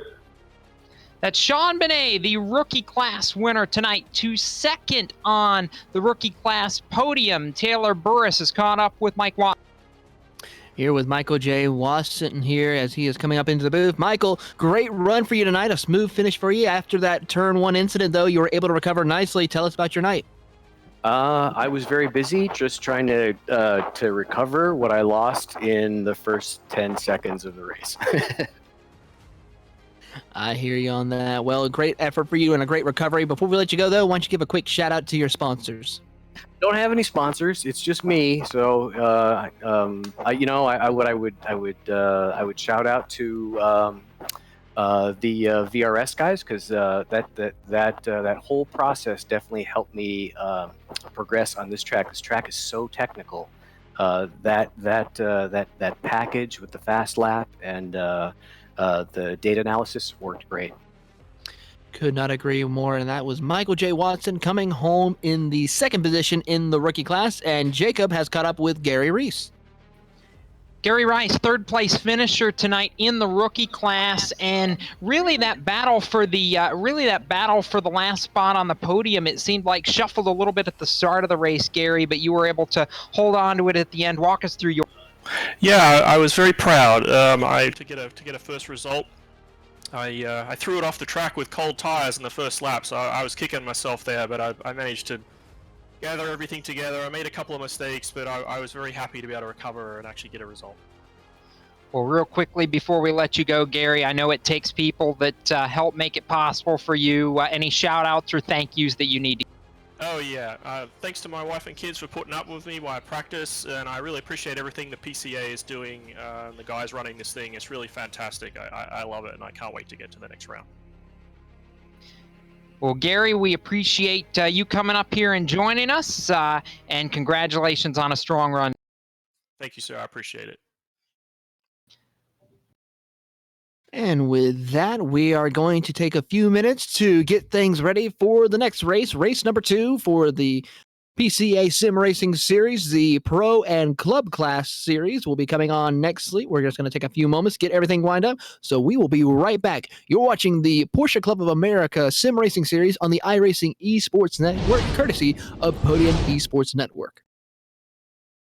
Virtual Racing School was developed to provide support to the next generation of sim racers.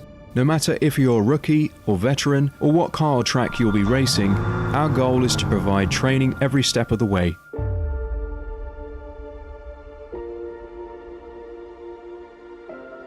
We found that iRacing can be quite difficult without proper training. There needed to be a way to prepare for on-track racing. With VRS, you can literally learn from the best sim racers in the world, including 4-time NASCAR iRacing World Champion Ray Alfala And Ray Alfala Falla is a 4-time champion of the NASCAR PCASRS iRacing Series. 3-time iRacing Grand Prix World Champion Martin Kroenke. Martin Kroenke becomes a 3-time world champion. Rallycross World Champion Mitchell de Jong. Mitchell de Jong is now champion for the iRacing Rallycross World Championship Series. And many other top sim racers. Data packs include everything you need to start learning. Our World Championship coaches create the data packs by setting a hot lap or a series of fast laps for you to compare, analyze, and replicate. Data packs also include a tutorial where the coach points out techniques they use to hit the fast lap. This gives you access to the latest driving techniques and setups before you even hit the track. Sign up for a free account and download the VRS telemetry logger. With this application running seamlessly in the background, your laps automatically start syncing to the VRS website. From there, you can analyze and compare 2 laps of your choice, whether it's your data, the coaches, or your teammates. VRS will automatically target improvement opportunities so you can get up to speed even faster. VRS also makes it easy for you to request and schedule one-on-one or group coaching sessions. These sessions can range from 30 to 90 minutes, and you can select the car, track, and setup combination of your choice. Visit virtualracingschool.com today to sign up and get started.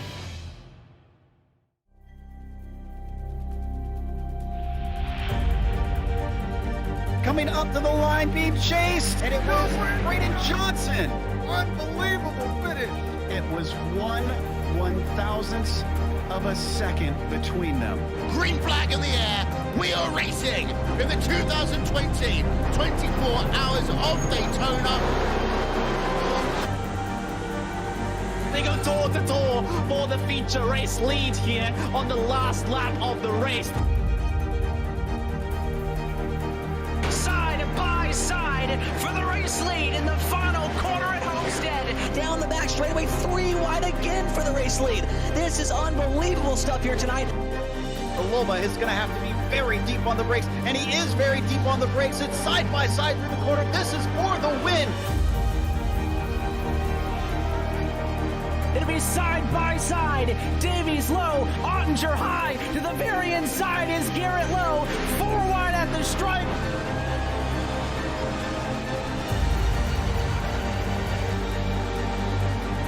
For all he's worth here on this outside line, neck and neck. Who's going to back out? Does anyone back out? Verstappen starts to squeeze on the inside, and now he'll try and straight line it. Goes under the apron, drag race to the line. It's so close to call.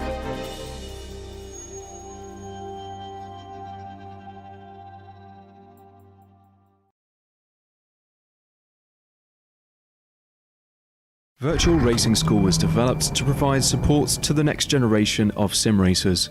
No matter if you're a rookie or veteran or what car or track you'll be racing, our goal is to provide training every step of the way.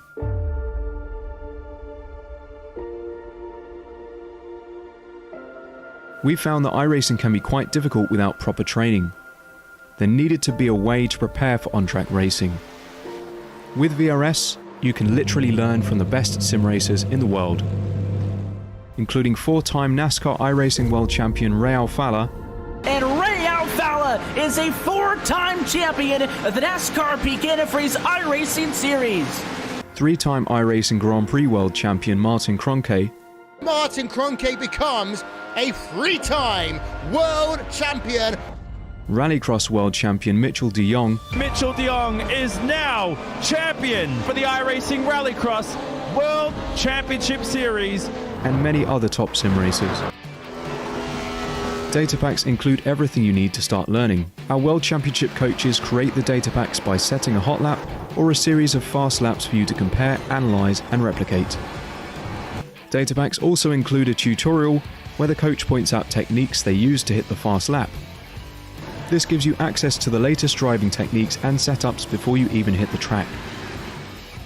Sign up for a free account and download the VRS telemetry logger. With this application running seamlessly in the background, your laps automatically start syncing to the VRS website. From there, you can analyze and compare 2 laps of your choice, whether it's your data, the coaches, or your teammates. VRS will automatically target improvement opportunities so you can get up to speed even faster. VRS also makes it easy for you to request and schedule one-on-one or group coaching sessions. These sessions can range from 30 to 90 minutes, and you can select the car, track, and setup combination of your choice. Visit virtualracingschool.com today to sign up and get started.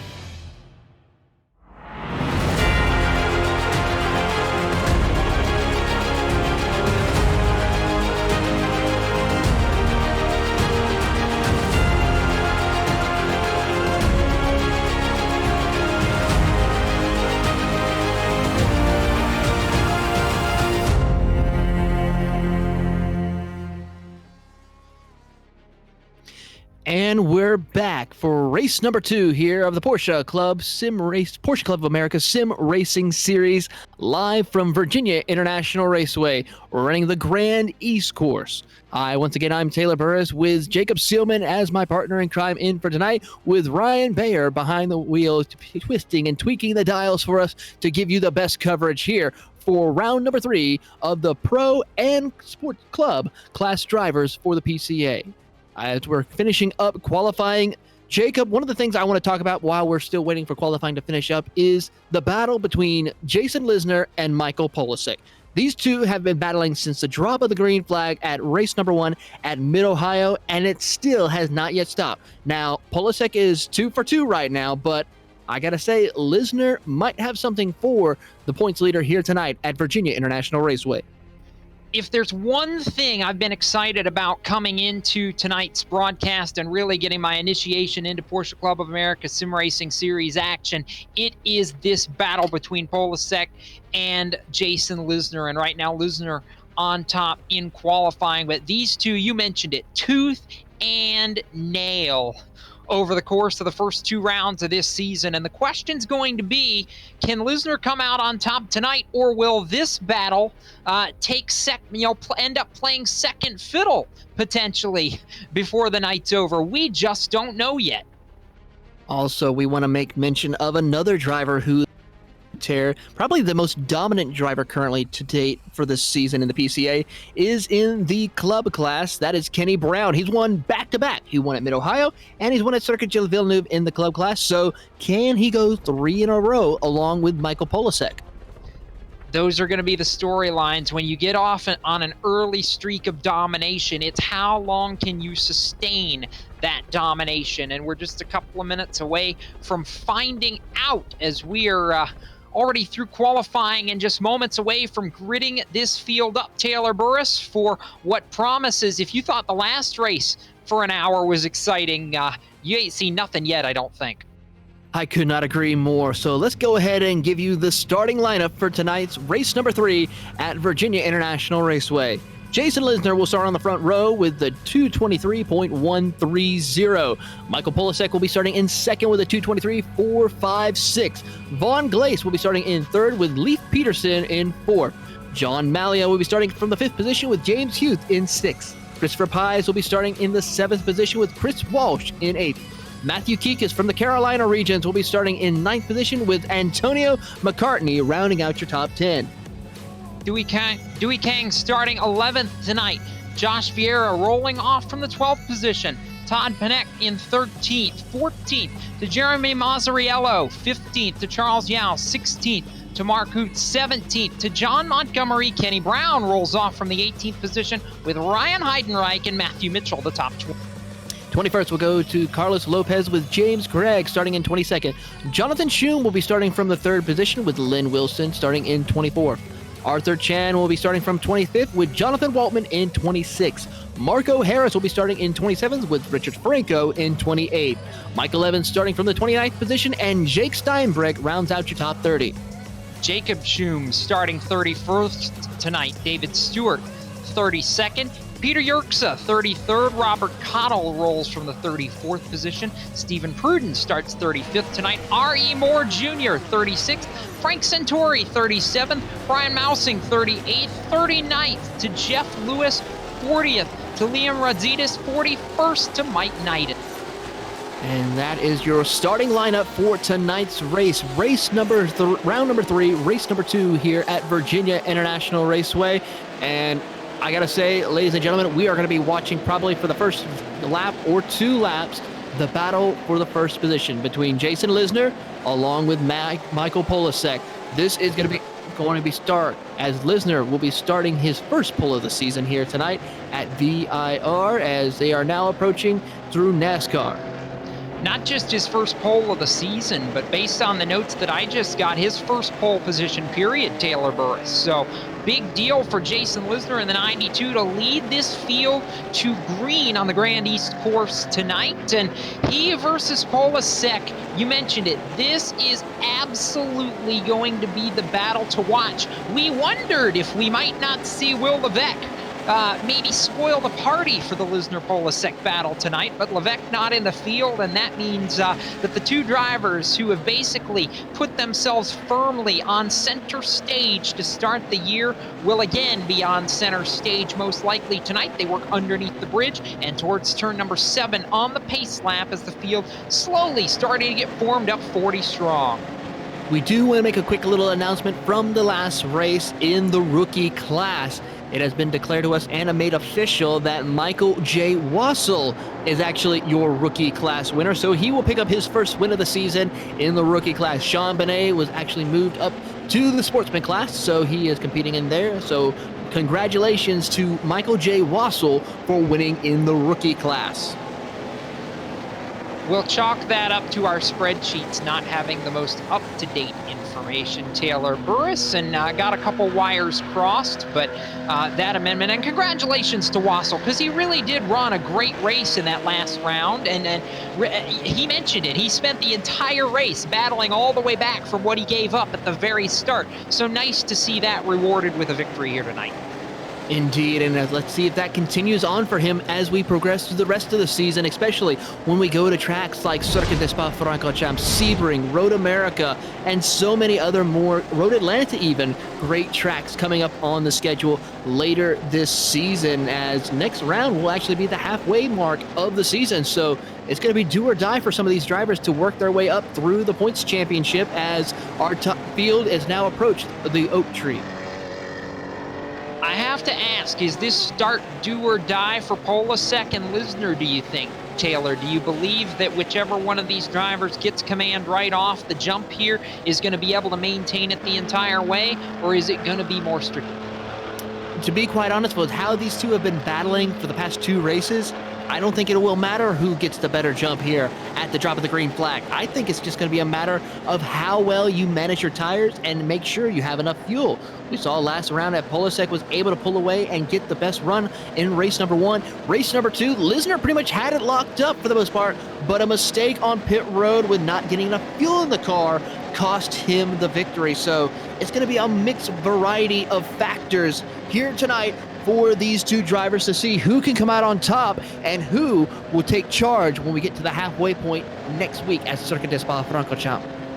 The big battle, it's 2 East Coasters on the front row. The First Settlers region out of Richmond and Virginia Beach versus the Northern New Jersey region representing Newark, New Jersey. That's Jason Lisner. That's Michael Polasek. And as the field starts to double up and work its way down towards the final corner and head towards the front straightaway, this titanic battle between Lisner and Polasek ready to go. Field onto the front straightaway. The pace car getting ready to duck off to driver's right. Field in the hands of Jason Lisner for the first time, waiting on the green flag. It is in the air, and we are underway for 1 hour of racing from Virginia International Raceway as the pro and club classes get underway. A big jump by Jason Lisner. Michael Polasek under attack down to turn 1. Vaughn Glace tried to get to the inside of Michael Polasek to get into the second place, but could not make it work this time around as they go up to NASCAR. Lisner, though, pulls out to about a 2 to 3 car length lead as they go into NASCAR. Meanwhile, a little further back, you see Leif Peterson in the 913 in 4th position, watching and waiting as they go into the left hook. Everyone single file pretty much for the most part throughout the top 10 as they now come through Snake.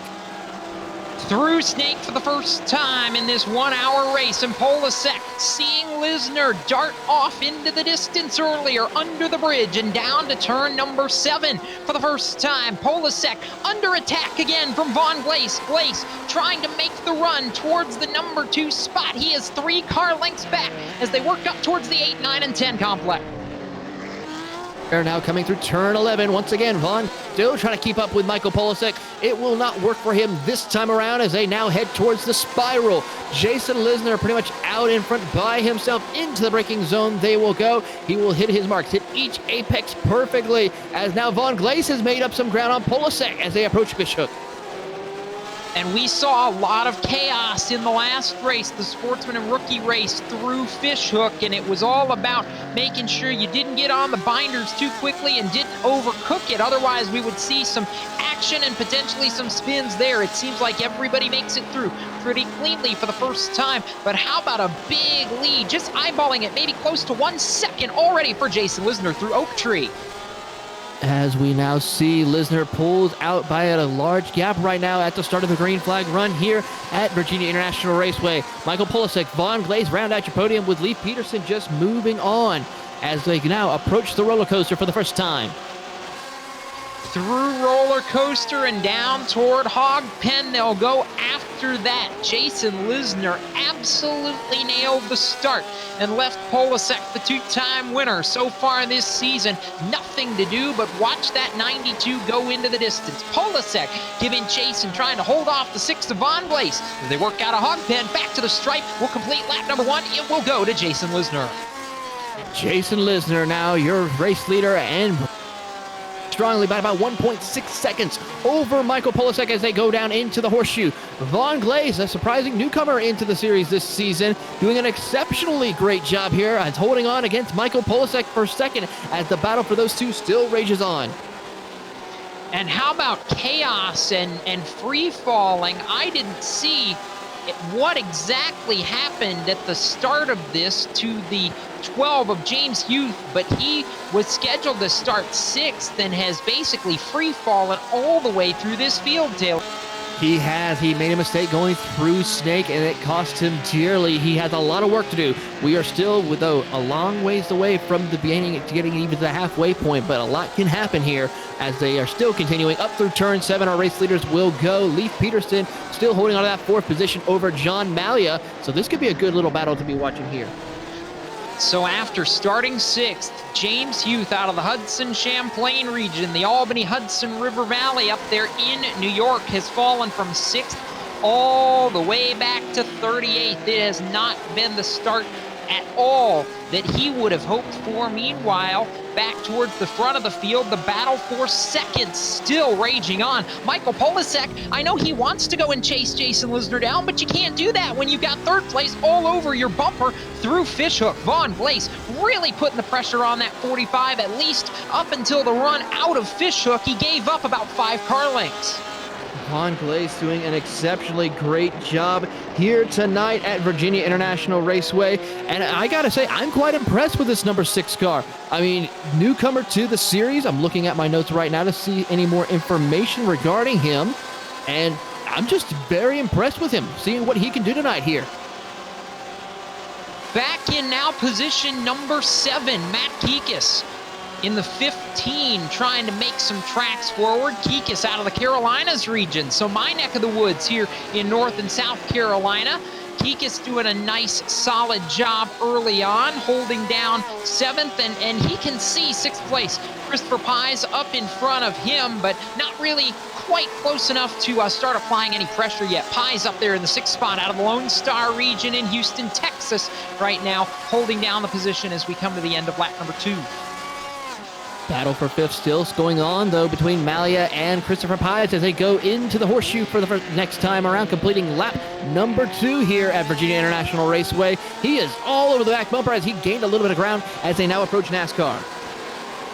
Approaching NASCAR Bend in turn number 3, where we saw some offs in the Sportsman and Rookie race earlier on tonight. Everybody gets through cleanly, and Malia trying to hang on to that 5th spot. Christopher Pies giving him chase and giving him everything he can handle right now, and I wouldn't count Kikis out back there. Kikis is actually closed in on Pies, the run to turn 7 in the battle for 6th. As we also go a little bit further back for the battle for 8th position right now. This is a good one between Dewey Kang along with Matthew Kikis and Antonio McCarthy right now. So these two drivers, Dewey Kang and Antonio McCarthy, doing a great job battling it as they work their way up through turn 7, 8, and 9, as Kang in that number 32 holding strong. McCartney, another one of those out of the First Settlers region in Richmond, down near Virginia Beach. McCartney doing a solid job trying to track down Matt Kikis right now. That is 7th, 8th, and behind McCartney, Dewey Kang in the 9th spot as it sits. Kang out of metropolitan New York, that's the New York City, Long Island region. So 7th, 8th, and 9th right underneath the blanket as they head down to Fishhook. As we go back up to the battle for 4th position, is still going strong between Leif Peterson and John Malia. Those three, him, Malia, along with Christopher Pies, have not been separated since the drop of the green flag here, as they are now going down the back straightaway here at Virginia International Raceway. Malia closing in just a little bit, and then not too far up the road is still battling for second between Polasek and Vaughn Glace.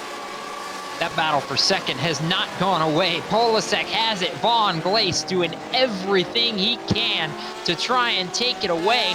And while they're scrapping and trading barbs for the 2 spot, that has allowed Jason Lisner to get away to a 3-second advantage out in front. Polasek with the first 2 wins of the year. Jason Lisner trying to strike back. Already 3 laps in the books, and Lisner setting a pretty blistering pace. As we still watch this battle for the 4th and 5th position, Malia lost a little bit of ground this time around from Leif Peterson as they now come into turn 1, the horseshoe. A little bit of brake checkup, though, between those two drivers. That gives the opportunity for Christopher Pies to close in a little bit now.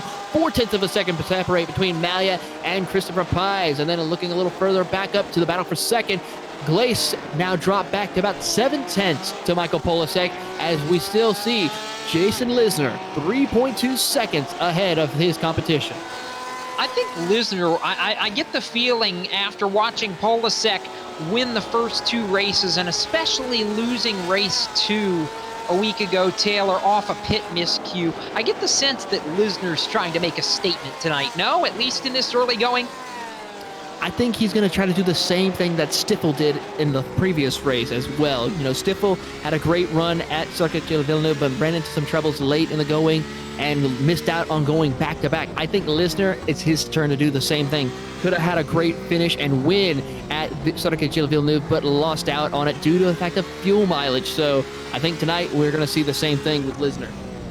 Shuffle back in the field a little bit. Battle is on for the 8th position again. The 39 of Antonio McCartney closing in on that Dewey Kang machine, the 32. They are separated by less than 2 car lengths as they work down towards Fishhook.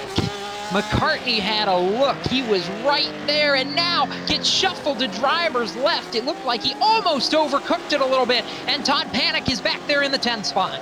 He is indeed the number 77 in 9th position, watching and waiting to see if any one of those two make a mistake as they come over South Bend and now up into Oak Tree. Dewey Kang holding strong in the number 32 with Antonio McCartney in that blue number 39 Rothman's paint, as now they come out of Oak Tree down the back straightaway once again. Todd Panic in that number 77 watching, seeing if any one of those two make a mistake, he can capitalize on it as they go down the back straightaway and up to Roller Coaster. Panic, the first name we've been able to call so far out of the Pacific Northwest region tonight. Seattle, Tacoma, Olympia among the locales represented by Panic's region. Further up, though, the battle continues around 4th, 5th, and 6th place. As we watch the 24 of Christopher Pies has been trying desperately to close in on John Malia for the 5th position. He is about 4 car lengths back, and Malia is really closed in on Leif Peterson now for 4th. He has indeed. It's now down to 7/10 of a second between Leif Peterson and John Malia.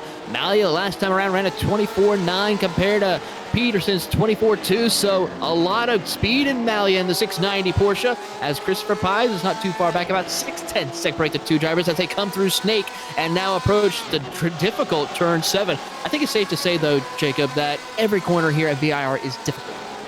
Oh, no doubt. Every corner here is very technical. We've seen drivers talking about it already all night long. You heard drivers from both the sportsman and rookie classes talking about it at the end of our first 1-hour race tonight. The 39 of Antonio McCartney, 8th position, has been trying to make tracks on Dewey Kang. That battle has not gone away. It is the race for 7th. McCartney is there. Todd Panic is there. Dewey Kang trying to hold them all at bay. Dewey Kang doing the kind of like what we saw last race with Cameron Leslie holding on for that 4th position when he tried to do earlier, but can you see Dewey Kang holding on as best that he can as they go down through the spiral section of the course. Here comes Antonio McCartney taking the peek to the outside, now to the inside as they approach Fishhook. Will he try to outbreak Dewey Kang this early in the race, as we are now past the 10-minute mark here at VIR? Oh, McCartney tried to do the over-under and just was not close enough to be able to make something happen. Exiting Fishhook, the head down through South Bend and towards Oak Tree, turn 21 of 25 here on the Grand East course at Virginia International Raceway. John Malia in the 690 in 5th is still going at it with Leif Peterson in the battle for... There is battles everywhere throughout this racetrack here at Virginia International Raceway. We have the battle for 4th. We have the battle for 7th. The battle for 9th. I mean, just pick a corner. You'll find a battle going on anywhere which way on this circuit you look, Jacob. You will. Circling back around 17th position, Lynn Wilson. Out of the Connecticut Valley region, Connecticut and Springfield, Massachusetts, the locale there. Lynn Wilson right now riding 17th, chasing Jonathan Schum in the 97 in the battle for 16th place. So Lynn Wilson right now a solid drive so far and closing in, but we circle back to that battle that absolutely will not go away. Taylor Burris, Leif Peterson holding 4th, and John Malia chasing. Coming out of the left hook, now coming down towards the Snake. Leif Peterson in the number 913. I've had the privilege of calling him in multiple different sports car series from this, along with multi-class with prototype and GT class racing. Phenomenal driver in these Porsche 911 RSR GTE cars as they come up through turn 7. Leif Peterson holding strong still over John Malia, as now Malia gets a great run out of turn 7, but Leif Peterson throws the block as they now come through turn 9, 10, and 11. Here comes Malia, looks to the inside, couldn't quite make it work this time around. Up to a turn 11 they will go. Peterson able to pull a little bit of a gap. Man, that's a dodgy block if I'm Leif Peterson to be throwing, what, 12, 14 minutes into this race? If it were 15 minutes to go, I might understand that, Taylor Burris. Not 15 minutes into this race as they head down towards Fishhook. They are dicing it up for 4th, 5th, and 6th. Peterson, Malia, and Christopher Pye.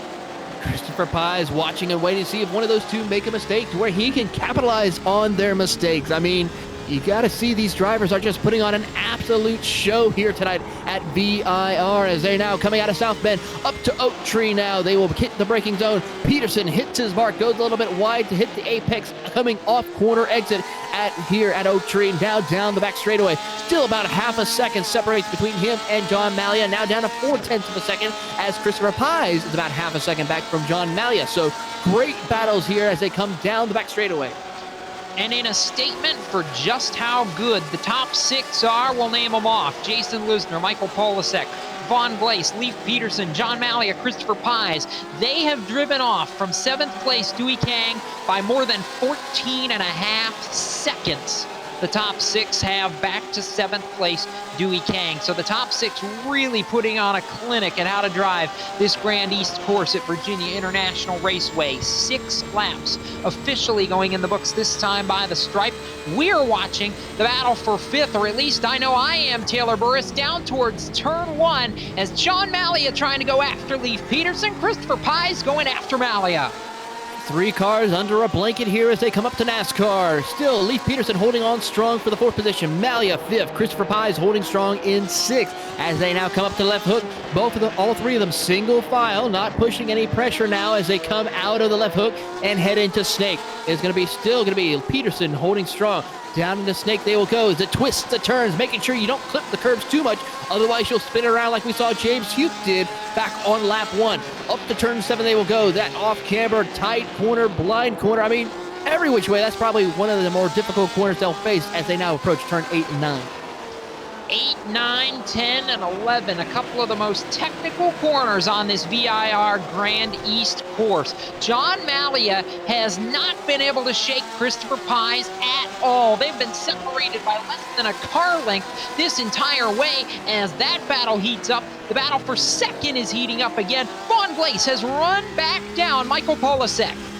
He has indeed, and actually running a lot faster than Michael Polasek. Last time by, ran a 2:23.9 compared to Polasek's 2:24.1. So a lot of speed in that number 6 Porsche as they come out of South Bend down towards Oak Tree. Polasek was able to pull a little bit of a gap this time around, though, as they come into the braking zone through Oak Tree. Polasek, the points leader and defending race winners here with 2 wins so far this season. As they now come down the back straightaway, Polasek still remains the gap, and now 1.1 seconds separate the 2 drivers.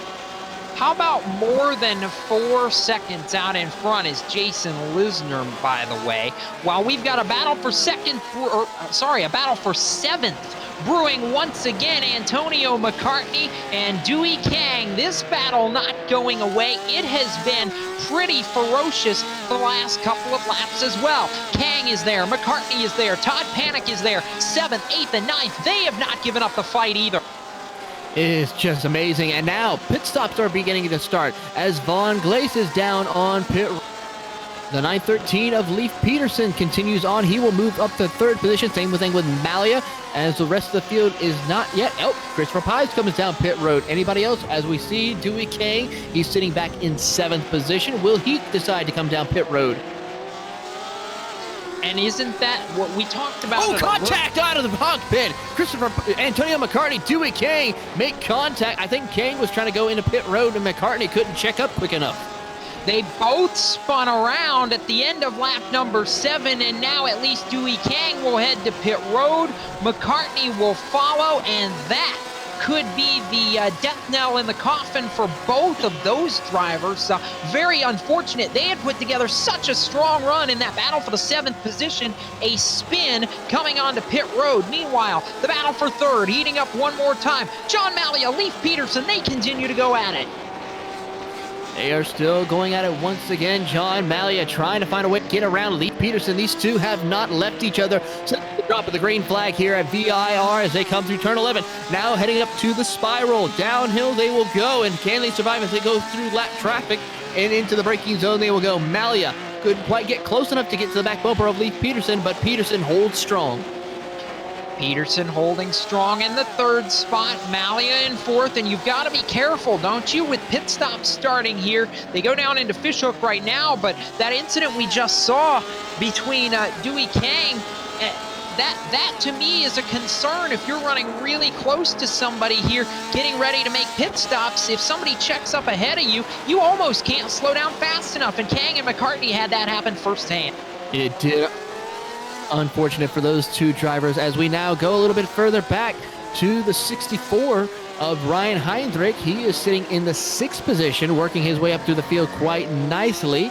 As I've also caught wind of the 24 of Christopher Pies has just came off pit road. He's dropped all the way back to 13th, so a lot of work for him actually continuing to drop back, and now as he's moved up to the 11th position.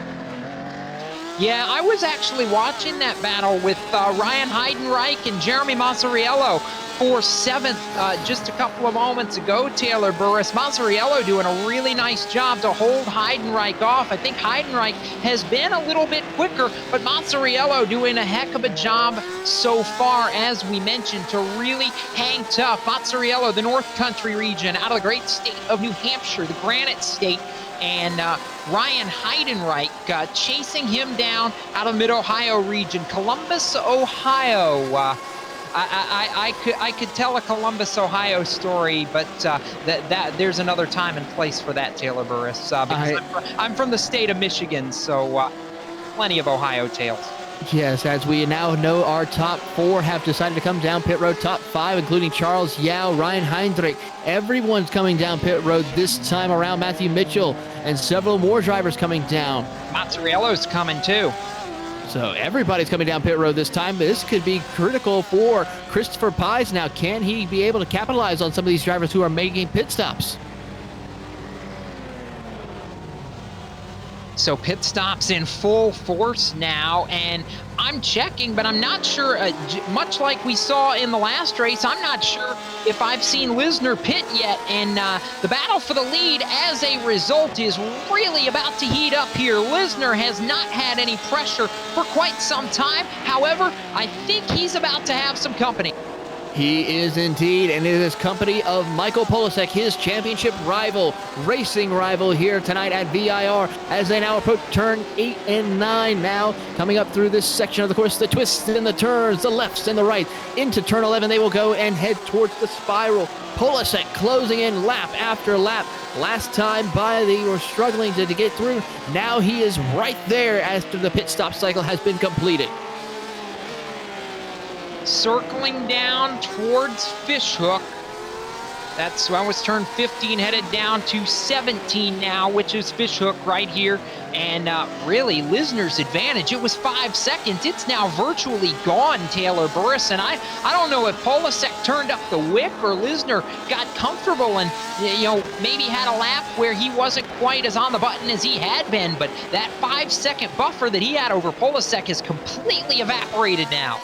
It certainly has. Looking at the lap times between the two drivers, even though it was during a pit stop cycle, so they didn't get everything running a full out. We'll see what happens when they come around this time by, but I think Lisner's now able to pull out a little bit now. 1.4 seconds separate the two drivers, but this last time by, he ran about a 10th faster than Michael Polasek as they are now up to the roller coaster.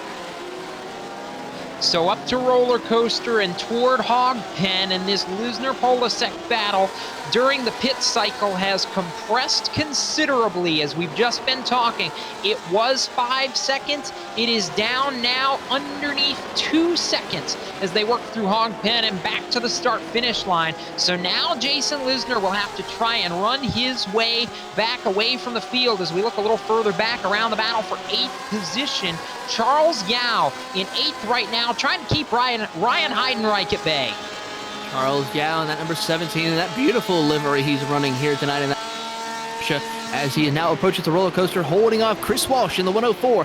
Into the braking zone they will go, and he is able to hit his mark perfectly, holding off Chris Walsh once again to keep that 8th position. He's about 2.9 back from Todd Panic in the 77. Let's see if he's able to gain any time on him as they come out of hog pen. It is still going to be Yao in 8th, Walsh in 9th. And now here comes a big run for Christopher Walsh in the 104. Will he look to the inside now as they head to Horseshoe? Charles Yao on the outside, Walsh on the inside, side by side into turn 1. Both of them hang on as Walsh moves up to P8. So Walsh moves to the 8th position and drops Charles Yao back. This now one of the best battles on the racetrack. As we mentioned, the battle for the lead still within 2 seconds between Jason Lisner and Michael Polasek. We'll continue to monitor that, but Charles Yao now losing a position to Chris Walsh, and he may be under attack again because we mentioned Ryan Heidenreich is still there. Heidenreich not wanting to let the 17 of Yao get too far. Wants to go one step higher up into the top 10 now as they approach turn 7. Both of them big lockups. Look at the save Heinrich was able to make. Keep on driving now as they approach up to turns 10 and 11, but still a great save and recovery now as they now approach into turn 11. Heinrich gets right to the back bumper of Charles Yao. Charles Yao trying to hold off Ryan Heidenreich in a battle for position. This battle rolling on Charlie Yao. Can he keep the position? He will for now in what's been a pretty tremendous battle for the 9th position. Yao out of the Coastal Bend region of Mission, Texas, right near Brownsville, doing the Lone Star State. Very proud as they head down into Fishhook. Yao keeping Heidenreich behind him for the moment. as we continue to watch this battle head down towards Oak Tree. Heidenreich in the Mid-Ohio region on the march. Ryan Heinrich from the Mid-Ohio region now has closed the gap even more so hard into the braking zone through Oak Tree. Can he hold on to the car? He holds on as they come out of Oak Tree, and it's still going to be nose to tail. Nose to tail down the long back straightaway here on the Grand East course at VIR. And can you get the slipstream if you're Ryan Heidenreich to be able to try and run Charlie Yao back down? That's 9th, that's 10th, and then it's a little bit of a gap back to Matthew Mitchell in the 11th position as it sits. And Mitchell trying to see if he can't find his way forward. The Peach State region, we talked about them a little bit earlier during our first race. Another one of those drivers from the largest region, the PCA. Probably one of the most famous regions out of the PCA when it comes to sim racing, the Peach State region, and doing a great job. A lot of great drivers, great champions have come out of that class as they now approach turn 1. We watched the battle between Heinrich and Charles Yao into the braking zone. Heinrich late lock up the tires and gets right to the back bumper of Charles Yao, but Yao holds on strong as they approach NASCAR. Approaching NASCAR bend, turn 3, they'll head from NASCAR bend over to the left hook before they get to the snake, which is the 5, 6, and headed towards turn 7 complex. So Charlie Yao still in the 9th position with Ryan Heidenreich all over the back bumper as they head now into snake. Meanwhile, up front, the gap starting to extend again between Polasek and race leader Jason Lisner. Lisner now out to a 2.5-second advantage. He is definitely kicked in the afterburners. Jason Lisner, that number 92 Porsche. Last time by, ran a 224.97 compared to Michael Polasek's 225.64. As there's a little bit of trouble for James Panic as he got loose through turns 10, 11. This gives the opportunity for Charles Yao along with Ryan Heinrich to move up into 8th and 9th as Panic falls back to 10th. Yeah, Todd Panic, tough break. He was actually pretty decently, he was about 5 seconds ahead of this battle for the 9th position before that off right there that you saw as they just streamed by him. So now he'll fall back to the 10th position as the battle for what was 9th and 10th, now 8th and 9th. Heads through Fishhook, Charlie Yao, Ryan Heidenreich. They continue to be that battle, while the battle between what was not Todd Panic. Leif Peters. It's the battle for 5th between Leif Peterson and Vaughn Glace still going at it. Vaughn Glace was up as high as 3rd early on in the race, but has lost a ton of time. Actually made a mistake going into turn 1, got loose, but was able to recover and still hold on to 6th position now. He's about 13.8 seconds back. Meanwhile, battle for the 8th position. Richard Heinrich has now got to the outside of Charles Yao as they approach into the roller coaster. Who will be the bravest? Looks like Heinrich will be. Can he hold on into the braking zone? He will go. Will he go wide? No. Holds on position as Charles Yao slips back to 9th. Heidenreich marching from 19th to 8th now. Ryan Heidenreich has made an impressive climb. And behind Ryan Heidenreich, how about Jeff Lewis out of the Potomac region, the nation's capital, Washington, D.C. 39th on the grid was where he started. He now runs 14th in the 9:27. Repping the Potomac region is Jeff Lewis, a strong run. He's come more than halfway through this field, make it 39th to 13th as he gets around Jeremy Mazzariello. That's what he can do in almost 30 minutes. It's amazing what he can see to do in the next 30 minutes as we are almost approaching the halfway point here at Virginia International Raceway with the Porsche Club of America Sim Racing Series. Round 3. As we go a little bit further back, give a little love to those outside the top 15th for the battle for 16th between Arthur Chan and James Huth. Huth ran into issues on lap 1 through Snake and is working his way back up through the field. Yeah, Huth really trying to claw his way forward in that number 12. 16th is Arthur Chan. James Huth trying to pick it off the Hudson Champlain region for James Huth as he goes to work on Arthur Chan out of the Canada West region. Giving some love to our friends up in Vancouver and British Columbia. As they're now approaching up to turn 7, Arthur Chan holds on as best he can. Here comes James Huth. See if he can get a little bit of pressure added on to Arthur Chan as they come up through turn 8 and turn 9. But still, Chan focus on what's ahead of him to hold on to 16th. So this battle, one of the best on the racetrack right now, is really the top 7 or 8 have started to stretch themselves out.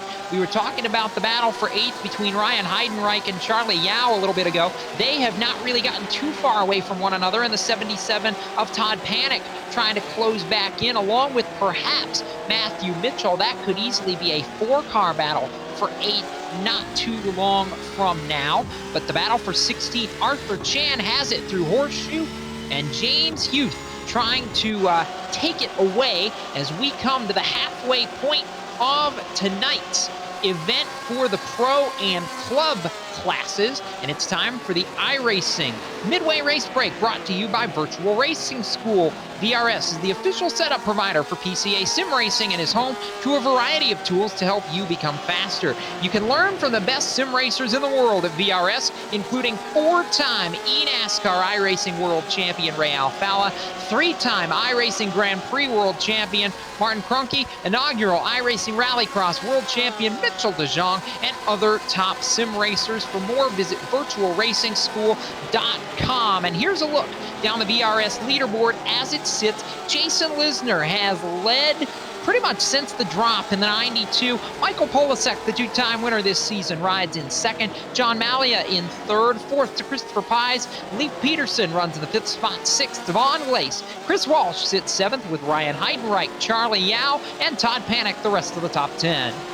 Matthew Mitchell sits in 11th position with Dewey Kang in 12th, with Jeff Lewis. The hard charger started in 39th and is now up to 13th with Jeremy Mazzarello in 14th. Matthew Keek from the Carolina regions is sitting in 15th with Arthur Jan and James Huth battling it out still for 16th and 17th. 18th goes to Jonathan Waltman with Lynn Wilson in 19th. Rounding out your top 20, Joshua Vieira. Kenny Brown sits 21st this evening. Jonathan Schum 22nd. Jake Steinbrink is 23rd. Stephen Pruden 24th. Antonio McCartney, after such a strong run early, contact on entering pit road has relegated him now to a 25th place running position. Carlos Lopez is 26th. Mark Harris 27th. Michael Evans 28th. R.E. Moore Jr. in 29th. And Peter Yerxa in 30th. Robert Cottle in 31st with Brian Mosing in 32nd. And Liam Radzita sits 33rd with Mark Huth in 34th. Frank Santor sits in the 35th position with Jacob Schum in 36th. 37th, John Montgomery. 38th is James Craig. 39th is David Stewart. And rounding out your top 20, or top 40, Richard Franco. That's going to conclude tonight's iRacing VRS Midway Race Break.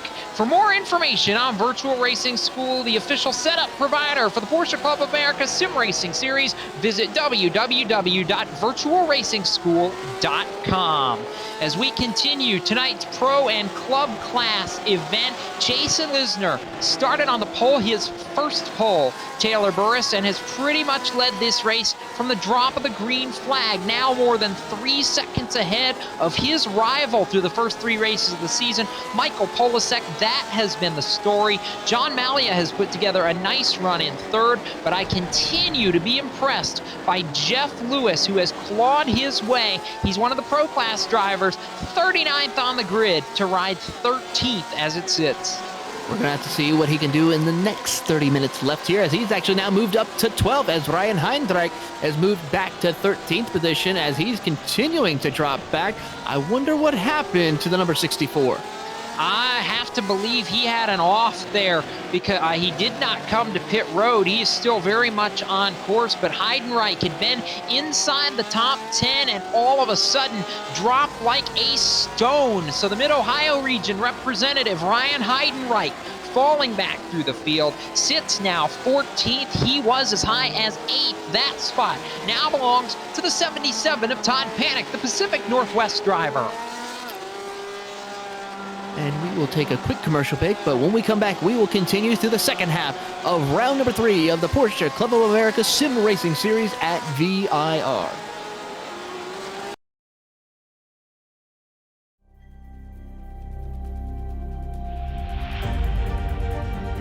Coming up to the line, being chased, and it was Braden Johnson. Unbelievable finish. It was 1/1000th of a second between them. Green flag in the air. We are racing in the 2020 24 Hours of Daytona. They go door to door for the feature race lead here on the last lap of the race. Side by side for the race lead in the final corner at Homestead. Down the back straightaway, 3 wide again for the race lead. This is unbelievable stuff here tonight. Loma is going to have to be very deep on the brakes, and he is very deep on the brakes. It's side by side through the corner. This is for the win. It'll be side by side. Davies low, Ottinger high. To the very inside is Garrett Low. 4 wide at the stripe.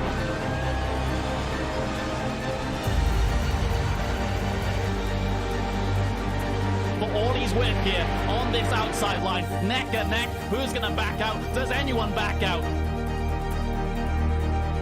Verstappen starts to squeeze on the inside, and now he'll try and straight line it. Goes under the apron, drag race to the line. It's so close to call.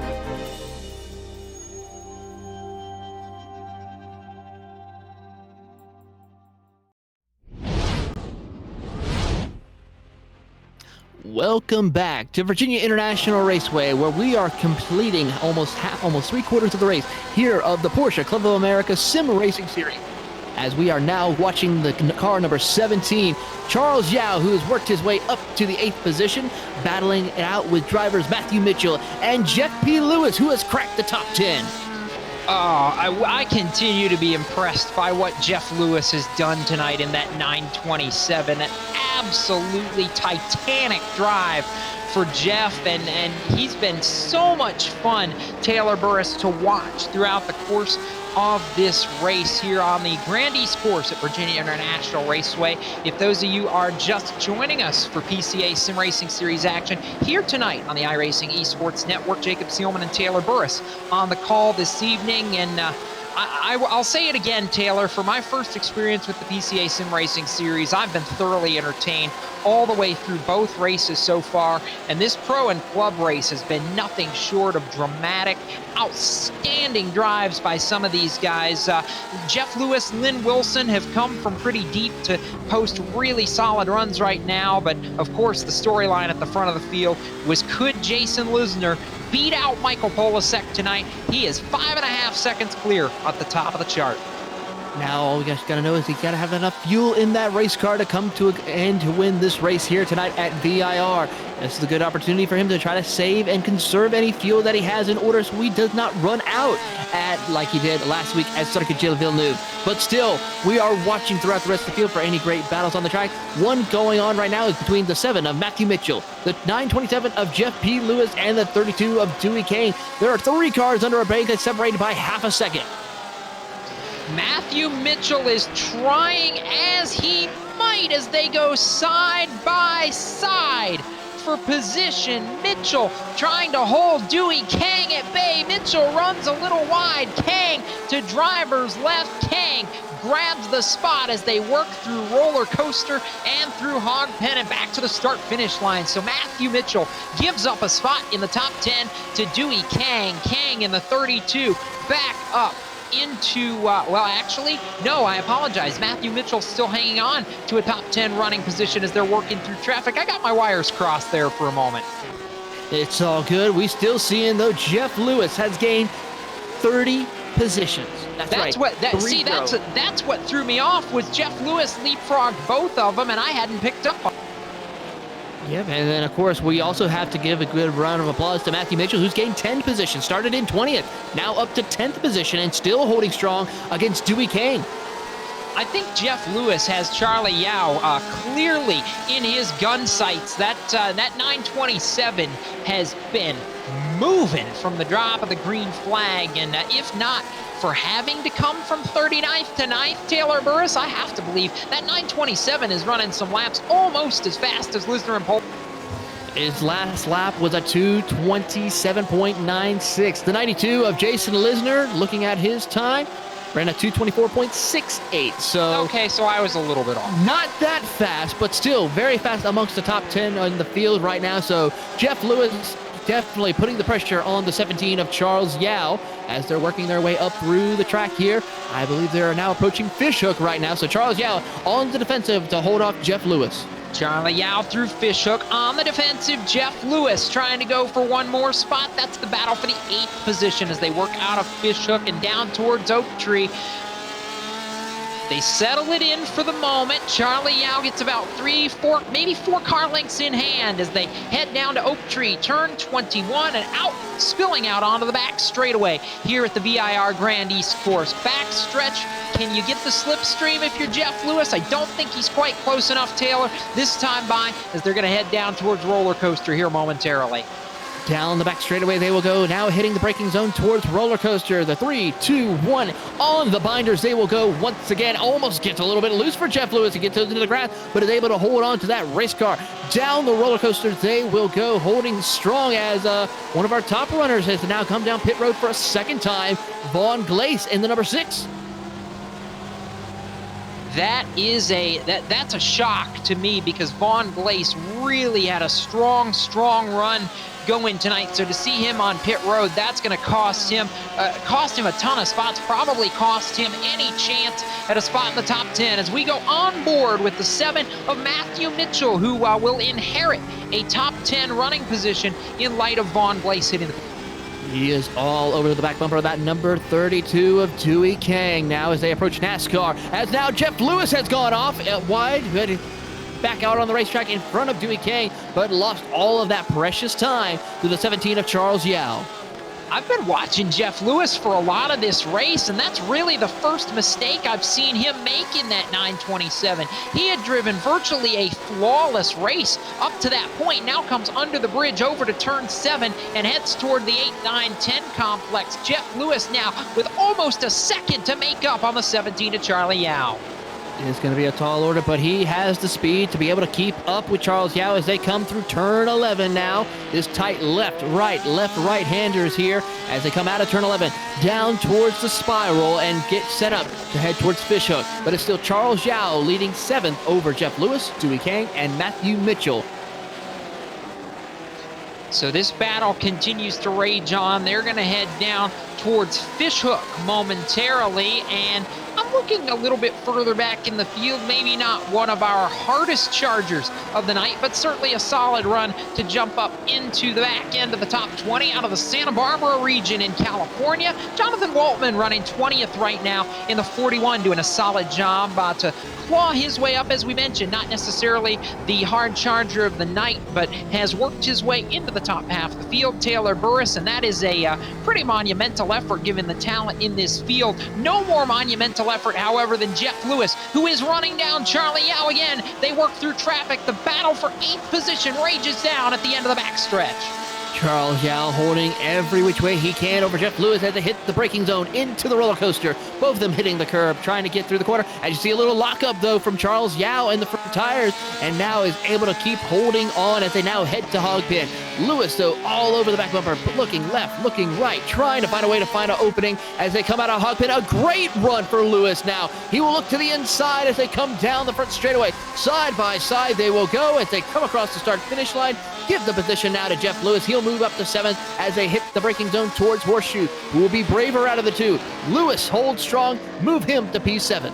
You know, I wasn't sure for a moment there if Jeff Lewis was going to be able to completely clear him by the time they got to Horseshoe. Headed towards NASCAR Bend, though. Jeff Lewis now 39th to what would be 7th position on the racetrack. An absolutely incredible drive, but the problem here now is you've gotten your way to 7th. The next guy up the road, Chris Walsh, is 20 seconds ahead of this battle, Taylor Burris. So I imagine it's going to be a long way to go if you're Jeff Lewis. Back in the pack, battle for 16th. Lynn Wilson, who we mentioned earlier tonight, going to war with Josh Vieira now. That's 16th and 17th.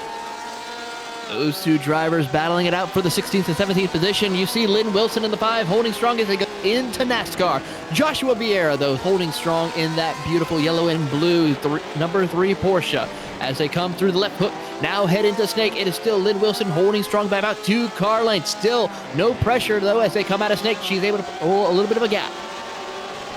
So Lynn Wilson holding on out of Snake. They'll head down towards the bridge and the run to turn number 7. The 17 of Charlie Yao under attack now.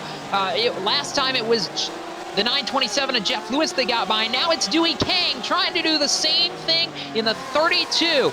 Yao starting to maybe free fall through the field a little bit. Back to 8th and now having to do everything he can just to hold on to that position.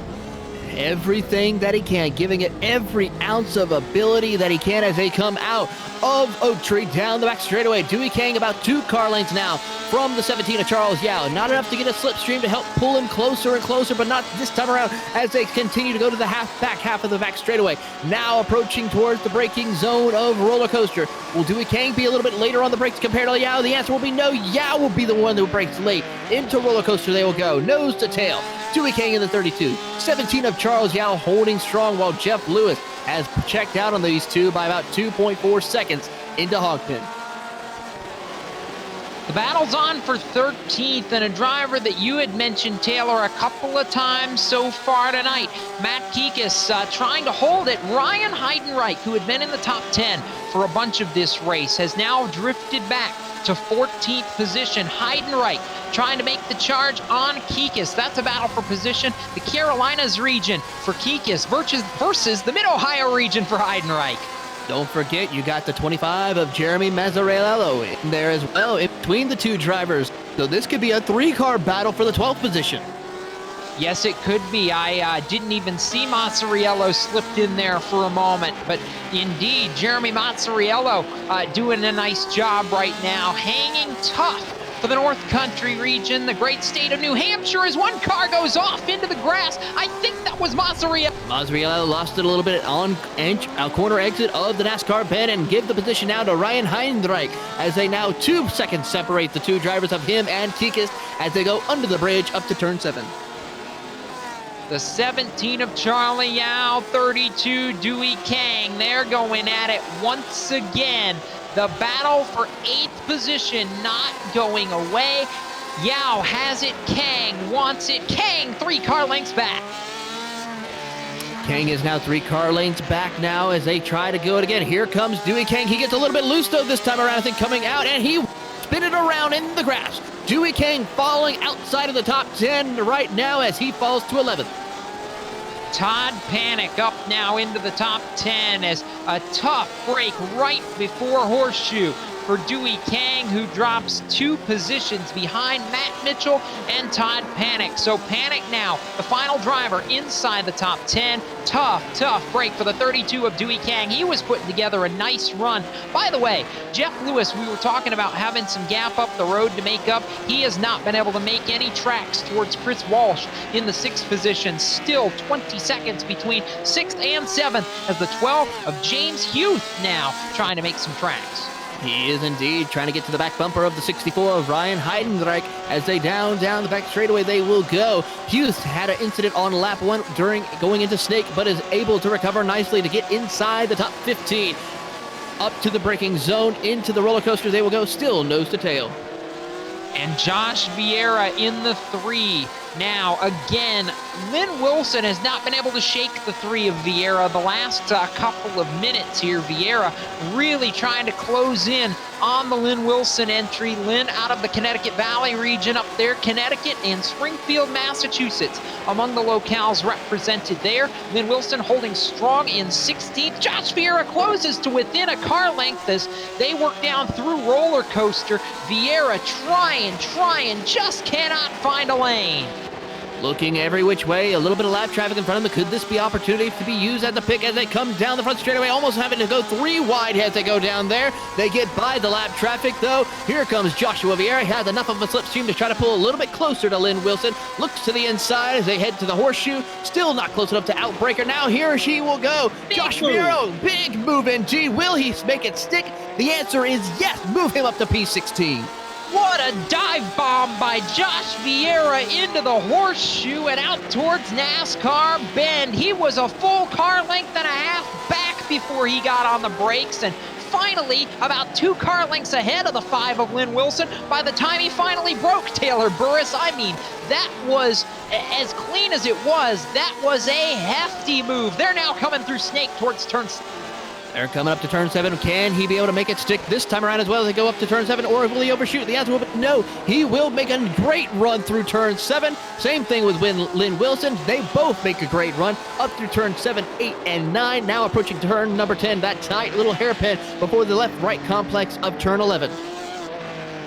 The 77 of Todd Panic now trying to work towards Matthew Mitchell. Panic up in the 10 spot, has a little bit of work to do. It's about a second between he and 7 of Matthew Mitchell. 10 minutes to go in this race. And if you're wondering why we haven't talked about the leader for a while, well, kind of like the last race, it's because the leader is a long way up the road. Jason Lisner, 10 seconds clear of his PCA rival Michael Polasek, and he leads, looking for win number 1 on the year. But Matt Mitchell, this battle for 9th place, Todd Panic has closed it down to mere car lengths from almost 2 seconds back.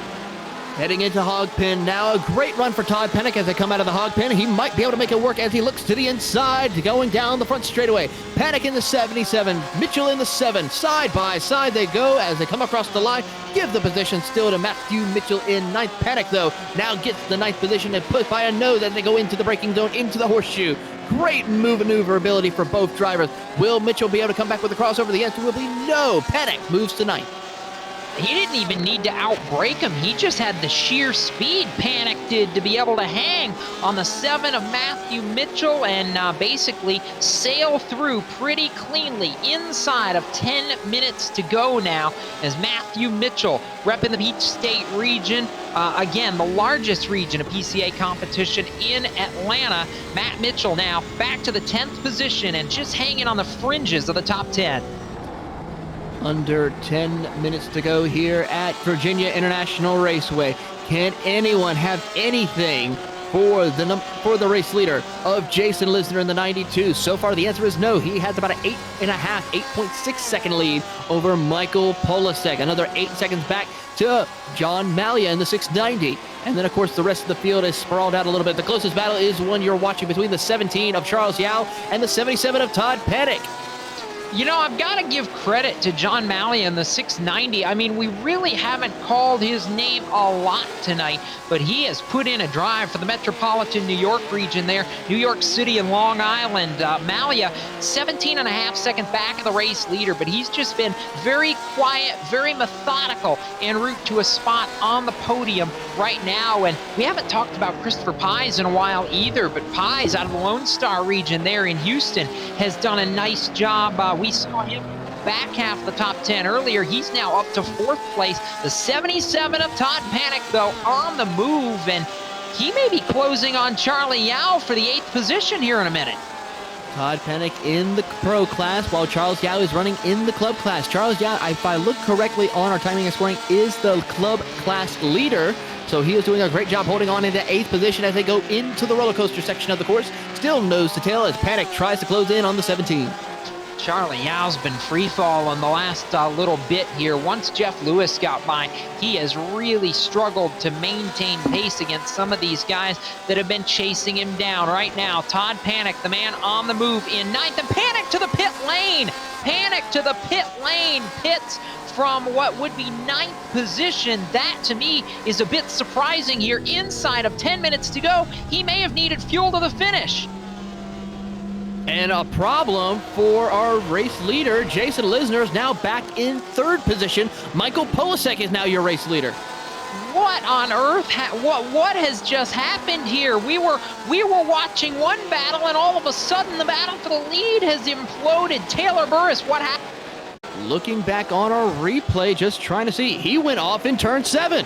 He overshot the corner, just spun the car around. Looks like he made any contact, trying to see, and he clipped the curb right there, and a contact to one of the pit walls. Unbelievable. So the driver that dominated last round, Taylor, dominated tonight. Now, are we headed for Heartbreak City 2 weeks in a row, or do you think he's going to have enough to be able to run him back? Well, he is about maybe 9 seconds back from Michael Polasek. So it's going to be a tall order for the number 92 as he comes across out of hog pen and down the front straightaway, as now 5.5 minutes are left to go on the clock. So an unbelievable turn of events as Jason Lisner goes from 9 seconds up to 9 seconds back in third place. The 77 of Todd Panic pitted from a spot in the top 10, now back at the very tail end of the lead lap, Taylor Burris. So some massive shuffles as we close in on the finish of this race. Todd Panic, also one of 2 drivers who has come down pit road along with Antonio McCartney, as the rest of the field has only made 1 pit stop that is inside the top 20. As we go back up to the race leader, Michael Polasek, 5 minutes left to go to possibly pick up win number 3. 3 in a row he will go if he is able to continue this stretch, as John Malia is about 7.4, now 7.3, closing little bit by little bit. I have to believe that that this 92 of Lisner has got to be just heartbroken right now, knowing what might have been if he's not able to hang on here. And I have to believe Polasek was prepared to settle for second. Lisner had him beat, and this one's just fallen into his lap tonight. It certainly has, but it's not over yet for him to get at least second place. He's about 1.1 back from John Malia, but looking at timing and scoring in our laps, Malia is actually running a little bit faster last time around, almost a full second between the 2 drivers of Polasek and Malia. And it is tight as they're working through traffic, and I think that may have messed up the apex of one of the corners right there for Jason Lisner. Either that or the car just stepped down on him a little bit as they work down through Oak Tree. He's having to make up some ground now on John Malia as we close in inside of 5 minutes. Actually, it'll be inside of 4 minutes to go when they get back to the line. Michael Polasek on his way to his 3rd win of the year, but the battle for second not over yet. No, it is not. It is now 1.2 seconds between Malia and Lisner. Into the braking zone they will go for the roller coaster section of the course. I do want to, though, keep an eye on that battle and see how close of a gap they can close in on Michael Polasek. It was at 8 seconds a few minutes ago. Now it's down to 6.7 seconds. So both of these drivers, a man, are on the mission to catch back up to the race leader of Polasek. Here comes Malia, though, 7/10 of a second ahead of Jason Lisner as they come across the line. I want to see what the lap times are. Malia still almost a full second faster than Michael Polasek. So just about 3 minutes to go now. So it'll be this lap and then one more, it would appear, Taylor Burris. So inside of 2 laps to go in this 1 hour race. Polasek is still comfortable out in front. He can't afford a mistake, though. If he makes a mistake, Malia and or Lisner are going to be right there. Indeed, it is. One small mistake, one false move from Polasek, and it can be game over. The no more streak. The streak will have been broken as Lisner and Malia still battle on for second place as they come up through turn number 7 and turn number 8. Both of them making it through nice and cleanly this time around as they come up to turn 9 and 10 as Lisner is closing down. I mean, last time by, he was about 2 seconds faster than Michael Polasek, but there's just not enough time for him. I'm never going to say never, but I think you're right, Taylor Burris. I just don't see how he's going to make up 7.6 seconds, even driving like a man possessed in a lap and a half here. Headed down towards Fishhook here as we work what's going to end up being about 24 laps of a 25-lap, 1 hour race. Michael Polasek, though, out in front and trying to drive home to his 3rd win in 3 starts this season. Here he comes up through Oak Tree. He's on the penultimate lap. He has 1 lap to go once he gets down this section of the course. Down the back straightaway he will go. Pretty much all by himself. No lap traffic in front or behind him for the most part. And he has about a 6-second lead over John Malia and Jason Lisner. So Polasek going to see what will be the white flag when they come back around to the start-finish line. He's coming through getting ready to come through Hog Pen. He's in roller coaster right now, headed towards Hog Pen. Malia and Lisner, though, the battle for second is not over yet. But for your race leader in the 45, Michael Polasek onto the front straightaway. White flag in the air. It'll be one more time around the Grand East course here at VIR. One more time to go. Here they come into the horseshoe for the final time. Michael Polasek by himself, about to go 3 wins in a row. Still about 6.3 seconds ahead of John Malia. We still want to keep an eye on that battle for second, though, as Malia is about 0.6 of a second ahead of Jason Lisner now as they come through the left hook for the final time. Michael Polasek is doing a phenomenal job. The battle for second is not over. Jason Lisner 2 car lengths back on John Malia. Malia playing perfect defense so far. Meanwhile, as we work through the snake, and now your leader already under the bridge and down towards turn number 7. Michael Polasek chasing win number 3, the hat trick to open. What a way to kick off the season here in the PCA Sim Racing Series at VIR. Through turn 9, turn 10, and the turn 11 complex now as they approach the spiral for the final time. Still 6-second gap. 6 seconds in hand. Polasek can't necessarily cruise here, but he can focus on not making any mistakes because the 2 guys behind him are battling for second. Headed down towards for the final time as we work through the second half of the course. They're headed down to the fish hook one last time. Polasek, no challenge behind. He is definitely trying to get the power back on, but I'm wondering, he is running some very not consistent speed right now compared to normal. I'm just hoping he makes it on fuel as they now approach Oak Tree for the final time. Boy, you've got to wonder, don't you, who played it close on fuel strategy and who may or may not make it to the end. Right now, Polasek looks like he is cruising down the long back straightaway for the final time in this race. He's headed to roller coaster one last time. Boy, oh boy, it was a day that started and looked as though he was beat. Jason Lisner dominated this race, started from pole, had everybody's number all race long, but one mistake by driver 92 opened the door, and it's going to allow Michael Polasek to work through Hogpen onto the front straightaway for the final time. 3 for 3 to open the year. Michael Polasek wins in pro here for the PCA Sim Racing Series. Here comes John Malia. He will take home and hold off second place. In second place with Jason Lisner rounding out your podium finish. And if I look correctly at timing and scoring, I'm going to look back at the number 17 of Charles Yao, who is currently your race leader in the club class. He is just now coming out of Fishhook. So I think that will be the race to watch to see if he was able to hold on. Yeah, Charlie Yao can't let up. Matthew Mitchell is second in class when it comes to the club class. So they're going to be, and they're almost 90 seconds behind the race leader. So there's actually still a lot left to do. Charlie Yao cannot let up. He is around Oak Tree and headed down onto the back straightaway for the final time. It's only about a second and a half between these 2 club drivers for top honors in class. Headed down to roller coaster for the last time. Taylor Burris, Charlie Yao looking for the class win. He's trying to get the class win here as he goes down the roller coaster for the final time. Matthew Mitchell tries to get on the binder as late as he can to get the position. He made him a small little mistake that could cost him big time. Down into the roller coaster, into Hogpen for the final time. Coming out of there, once again, it is going to be Charles Yao picking up the club class win by several car lengths over Matthew Mitchell in the 7. Charles Yao will take home the checker flag for the club class.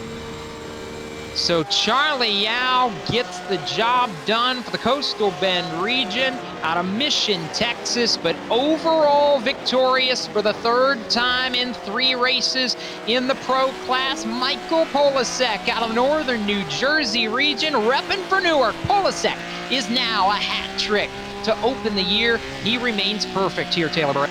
He certainly does. And with that, let's give you the full field rundown to see where your favorite driver ended up finishing in today's race. Michael Polasek does the hat trick, taking home 3 wins in a row at VIR. John Malia comes home in 2nd place, followed by Jason Lisner in 3rd. Christopher Pies will come home in 4th with Leif Peterson in the 5th position. Coming home in 6th will be Chris Walsh, followed by Jeff Lewis, who started 39th and got to 7th position. I gotta say, that's probably the most stalwart run that we've seen all night long. Charles Yao will come home in 8th and will be your club class winner, followed by Matthew Mitchell in 9th, and James Hughes rounds out your top 10. Mitchell was second in the club class. Third in the club class was 11th tonight. That's Dewey Kang. Matt Kikas is 12th. 13th to Ryan Heidenreich. 14th to Josh Vieira. 15th, Lynn Wilson. The final car on the overall lead lap. First car, 1 lap down tonight. Jeremy Mazzariello. Todd Panik, 17th after running in the top 10 for much of the race. Jonathan Waltman, 18th. Antonio McCartney, 19th. And completing the top 20 tonight, Kenny Brown. Michael Evans will come home 21st with Peter Yerksitz in 22nd. R.E. Moore Jr. will come home in 23rd with Jake Steinbrink in 24th. Robert Cottle in 25th with Marco Harris coming home in 26th. 27th go to Stephen Pruden, followed by Jonathan Schum in 28th. Brian Mosing in 29th. And Vaughn Glass with a great start to beginning of the race. He unfortunately will come home in 30th. Place 30th, Frank Santori 31st, Arthur Chan 32nd, Carlos Lopez 33rd, Liam Raditas 34th, Mark Hugh 35th, Jacob Schum 36th, John Montgomery 37th, James Craig 38th, David Stewart 39th, and completing the 40-car field in tonight's pro and club combined class race is Richard Franco. And that look at your full field rundown here tonight for the PCA Sim Racing Series is brought to you by the Virtual Racing School, the official setup provider for the PCA Sim Racing Series. For more information, visit virtualracingschool.com. And with that, we're going to bring up our overall and pro class winner, Michael Polasek, up into the booth. Michael, 3 in a row. How do you feel about that? It's kind of hard to explain because it was just such a roller coaster of emotions. Coming up to this race, VIR, which is probably my worst track by far, and the Grand Circuit, which is a configuration I've never run and never really liked. And I definitely thought that this round was going to be damage limitation, and just keeping the car on the track was a challenge in itself. Speaking of keeping the car on the track, you got to treat this pretty much like a tarmac rally stage that you just run over and over again for an hour, because that's kind of how it plays itself out. So you just got to keep the car on the track, keep it smooth. And Jason's pace at the start of the race, he was incredibly quick. Even after the pit stop, I think he took a bit too much fuel, so I gained on him in that section. But I really didn't think I was going to be able to beat him because of just his formidable pace. This is his home track, and he's very, very fast around here. I feel really bad when he did spin the car, and I was so scared that I was going to run into him when I had to do that last-minute desperate move to try and dodge him. Mike, Jacob Seelman here. You mentioned the roller coaster of emotions. I mean, I have to believe that you were pretty well prepared to settle for a runner-up finish, because it really did, as you mentioned, look like he had you beat. I mean, as you're making the pass and avoiding the spin, once you get out front, I mean, what's going through your mind? Is it shock? Is it relief? Is it, oh gosh, we still have 10 or 12 minutes to go? I mean, what was the thought process down the stretch once you had the lead to hold on to it? I think you summed it up pretty well. It was pretty much all of those emotions. But strangely, during this race, I was extremely calm. Calmer than Montreal and calmer than Mid-Ohio. I was just sticking to my plan of just running a safe, clean race. And I knew that I had like an 8-9 second gap over John Malia and Lisner when he got behind Malia. I'm glad that Lisner was able to salvage a podium finish from that. He drove a really good race up until the spin, unfortunately. But all I had to do was pretty much keep the car on the track, and I was calm, and I knew that I could manage that 9-second gap until the end. Well, with that, why don't you go ahead and give a shout out to all your sponsors to help you race from week to week. All right. First of all, I forgot to do this yesterday, and I think for round one, I'd like to thank my team, Lone Wolf Motorsports, Daytona 24 winners, 2 years in a row, actually. And they're a great team. Every single one of them's a great person to work with. I'd also like to thank my sponsors, Grand Prix New York and GT Hub. I'd like to thank the PCA for putting this event on, and the Northern New Jersey region for their support that they've been giving me to push myself harder than ever to take home these wins.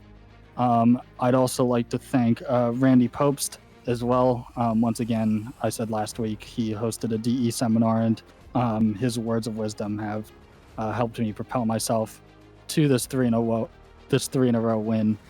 And I'd also like to thank my family that's currently watching this right now, and I also like to thank my dad, who's in the room with me, giving me the advice I need to keep myself on track.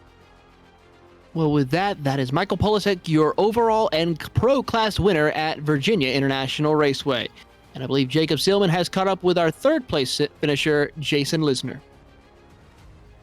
Yeah, slightly out of order, but this driver was absolutely the star of the show for about 51 minutes out of the first Settlers region. Jason Lisner started on pole, his first pole, dominated this race. But Jason, talk us through what happened over there with the off, the spin, what happened, and then what was it like trying to rebound and go after second in the final laps?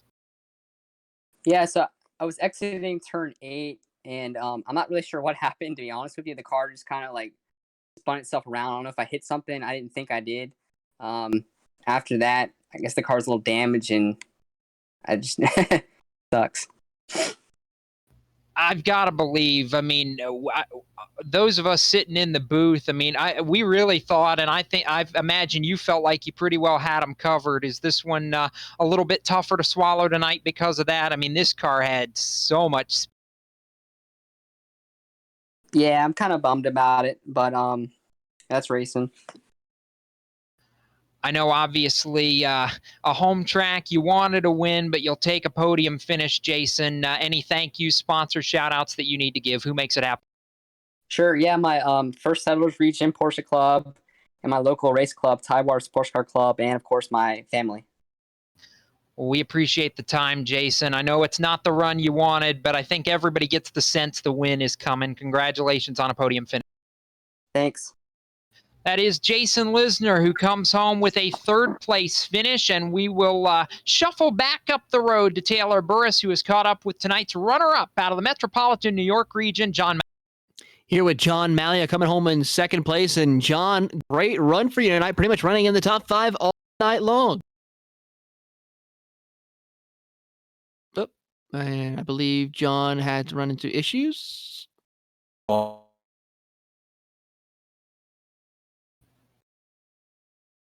There's John. John, do you hear us? Nope. We're trying to get Taylor's trying to get him there. Running into some technical difficulties. Well, let's see. Let's try again with John right quick. If not, we'll go ahead and go to Charlie Yao. Oh, here's John.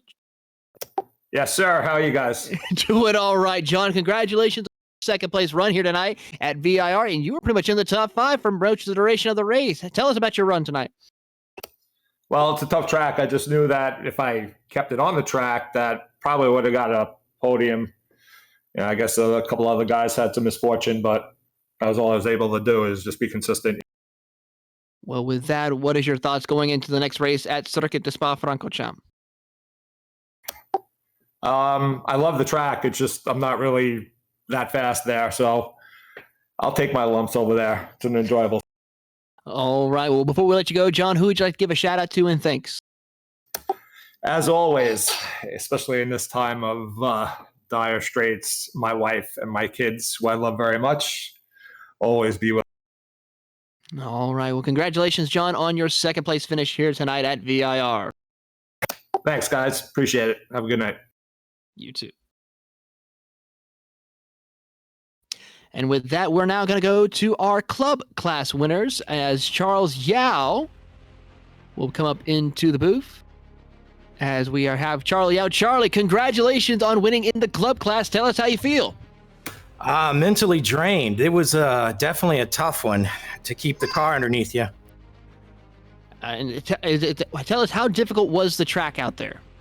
Well, this VIR East is kind of like the Wicked Witch of the East. It's a tough one to keep underneath you, and it's just a mentally drain. You kind of got to get into a rhythm and just kind of let the time go by and just stay on your point. But it is definitely mentally draining, that's for sure. Charlie, you had a heck of a battle there for the club class win going down the stretch. You and Matt Mitchell actually on the final lap, we weren't sure coming through the last couple of corners if there was one mistake, who might come out with it. How tough were those last few laps down the stretch to hold the 7 of Mitchell back? Yeah, to be honest with you, I kind of tried to not look in my mirrors and just focus on my break points, but I saw him back there, and the gap got to 1.5 seconds, and the second I breathed a little, he was right back up at me, and I think we finished about a second apart. It was certainly very tight. Charlie Yao, the club class winner, and before we let you go, Charlie, a chance to give some shout-outs, thank yous. Who makes it happen and gets you on the race? Well, I'd like to thank the family as usual, Yautech company, and just everybody on here. It's a great gang of guys that makes this PCA Sim Racing a lot of fun week in and week out. So thanks to the guys that we race with. Well, we appreciate the time. Congratulations. The club class winner, Charlie Yao, picking up the victory in class, and we'll throw it down to Taylor Burris, who has the runner-up in the club class podium tonight. Matt.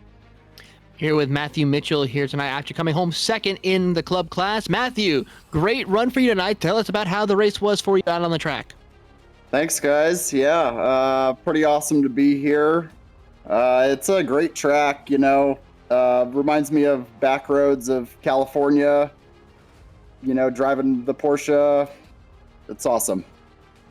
It certainly is a lot of great racing action that you had to deal with tonight. Came back all the way from 20th position. I mean, how was it like going through the field? Honestly, I just paced myself and just tried to hit all my marks. I am pretty sure I got 0x on that run, so that was really the key to staying in the top. And, Charlie ran a great race too. I felt like I was looking at his bumper the whole time. Well, with that, before we let you go, why don't you go ahead and give a shout out to who you would like to thank? I want to thank my wife, and if anybody's out there looking to read some books, check out her books, author melissamitchell.com. Thanks, guys. Of course, and that was Matthew Mitchell coming home in second in the club class. And with that, Jacob Seelman has now got Dewey Kang, the final podium set finisher for the club class. And boy, Dewey certainly had an up and down, all-around run all night long. It ends with a podium finish in class for the Metropolitan New York region. Dewey, boy, where do you even start with your race? It seemed like there was chaos, it seemed like, that followed you just about that entire... Yeah, I will say I am so grateful and ecstatic about the result, but at the same time, I am not very happy with my personal performance. Walk us through that a little bit. I mean, it seemed like the car was very strong, but it seemed like as technical as this Grand East course was, it was very easy to make mistakes out there, especially when the fuel started to... Absolutely. So I had a great run with Antonio, holding him off, and it was very fair, and the defense was very difficult to do, and I was able to hold him off for as long as I could. And for the other parts of the tracks, when I made some mistakes, it's very punishing. The track is very punishing. If you hit the chicane a little harder, you run into mistakes, and you might spin out, and so on and so forth. So you just have to hit the markers every single time, and that's the tough part. Boy, if we talk about this course being technical, I imagine what the word is that y'all are going to use for heading to Spa-Francorchamps coming up. How do you get ready for Spa? Because it's every bit as technical as this place is, if not. Absolutely. I'm very excited for Spa, actually. So Charlie, Bruce, and we were practicing for the Spa Endurance before, so we put in some laps, and we feel pretty happy about it. So we'll see what happens. It's a very technical track, very difficult. Before we let you go, Dewey, sponsor shout-outs. Who makes it happen and gets you on the race? Yes. So the Classic Car Club, the boys at the Classic Car Club really makes it happen for me. Swarm Racing, NEDC, The Artists Co-op, Bamthor, Girls with Drive, Sweet Flex, LAP Motorsports, and finally, once again, to the PCA Steering Committee, who really makes it happen for. And that last part's the big thing for tonight's third place finisher in the PCA Club class, Dewey Kang, repping the Metropolitan New York region and completing tonight's club class podium. Dewey, congratulations. Thank you. And with that, it is time to come to a close. But Jacob, we got a lot of great racing still coming up this weekend. I mean, think about this. Let's give a quick little rundown of what we got going on. Tomorrow at 2:30 p.m., we have on iRacing Twitch channel, Sebring International Raceway for the IMSA Sebring Super Saturday. All of the big names of the IMSA WeatherTech Sports Car Series will be battling it out for 90 minutes at Sebring. And then, of course, the big show, the eNASCAR Pro Invitational Series at Homestead, Miami, March 22nd at 1:30 p.m. on FS1. Probably the most talked about racing event that we have heard in a very long time, as some of the biggest stars in NASCAR will take to the virtual high banks of Homestead Miami Speedway. Then on Tuesday night, March 24th at 9 p.m., the Road to Pro Series will continue at Rockingham on twitch.tv/Podium Esports. And then, of course, the ERL Premier Series at Homestead on March 25th at 7:40 p.m. on Podium's Esports Twitch channel. But of course, I'm sorry, Taylor. I didn't mean to jump in and cut you off there, but I'm really actually fired up about this lineup for the next couple of days. Super Saturday is going to be so much fun. They released the 50 driver entry list with some of the great stars of the IMSA WeatherTech Sports Car Championship. I'm so looking forward to that on the iRacing Twitch channel and iRacing Esports Network tomorrow. But of course, you mentioned it, the big show, because it is the big show, the eNASCAR Pro Invitational Series on Sunday, 1:30 FS1. And you mentioned Tuesday night. The Road to Pro at Rockingham is going to be a blast, but any fans who are watching are going to need a second screen, because you're going to have the Road to Pro, and you had earlier tonight announced the replacements are going to be back in action on Tuesday night. So fans that want to take in some extra iRacing action between Podium and the iRacing channels proper, you're going to need double screens Tuesday, and that, for me, that's a buffet. That's a lot of fun. I can't wait. And just quick to let me say, been a ton of fun to be on my first PCA Sim Racing Series broadcast. Had a blast with both races tonight. Congratulations to both our winners. And hey, if there's another chance, Taylor, you said you wanted to convert me to being a road race fan. I think you're well on your way. I think I might be on that, and what a way to possibly continue that on next Friday, March 27th, with Circuit de Spa-Francorchamps for the next PCA Sim Racing Series. Those drivers will be battling it out in the forests of Belgium. But for that, it is now we are going to come to a close. For Gary Sexton and John Theodore, as well as James Pike, as well as at Podium Esports, and for our producer, Ryan Bayer, my colleague, Jacob Seelman, I am Taylor Burris. Thank you so much for watching tonight's broadcast, and we will see you next week at Spa.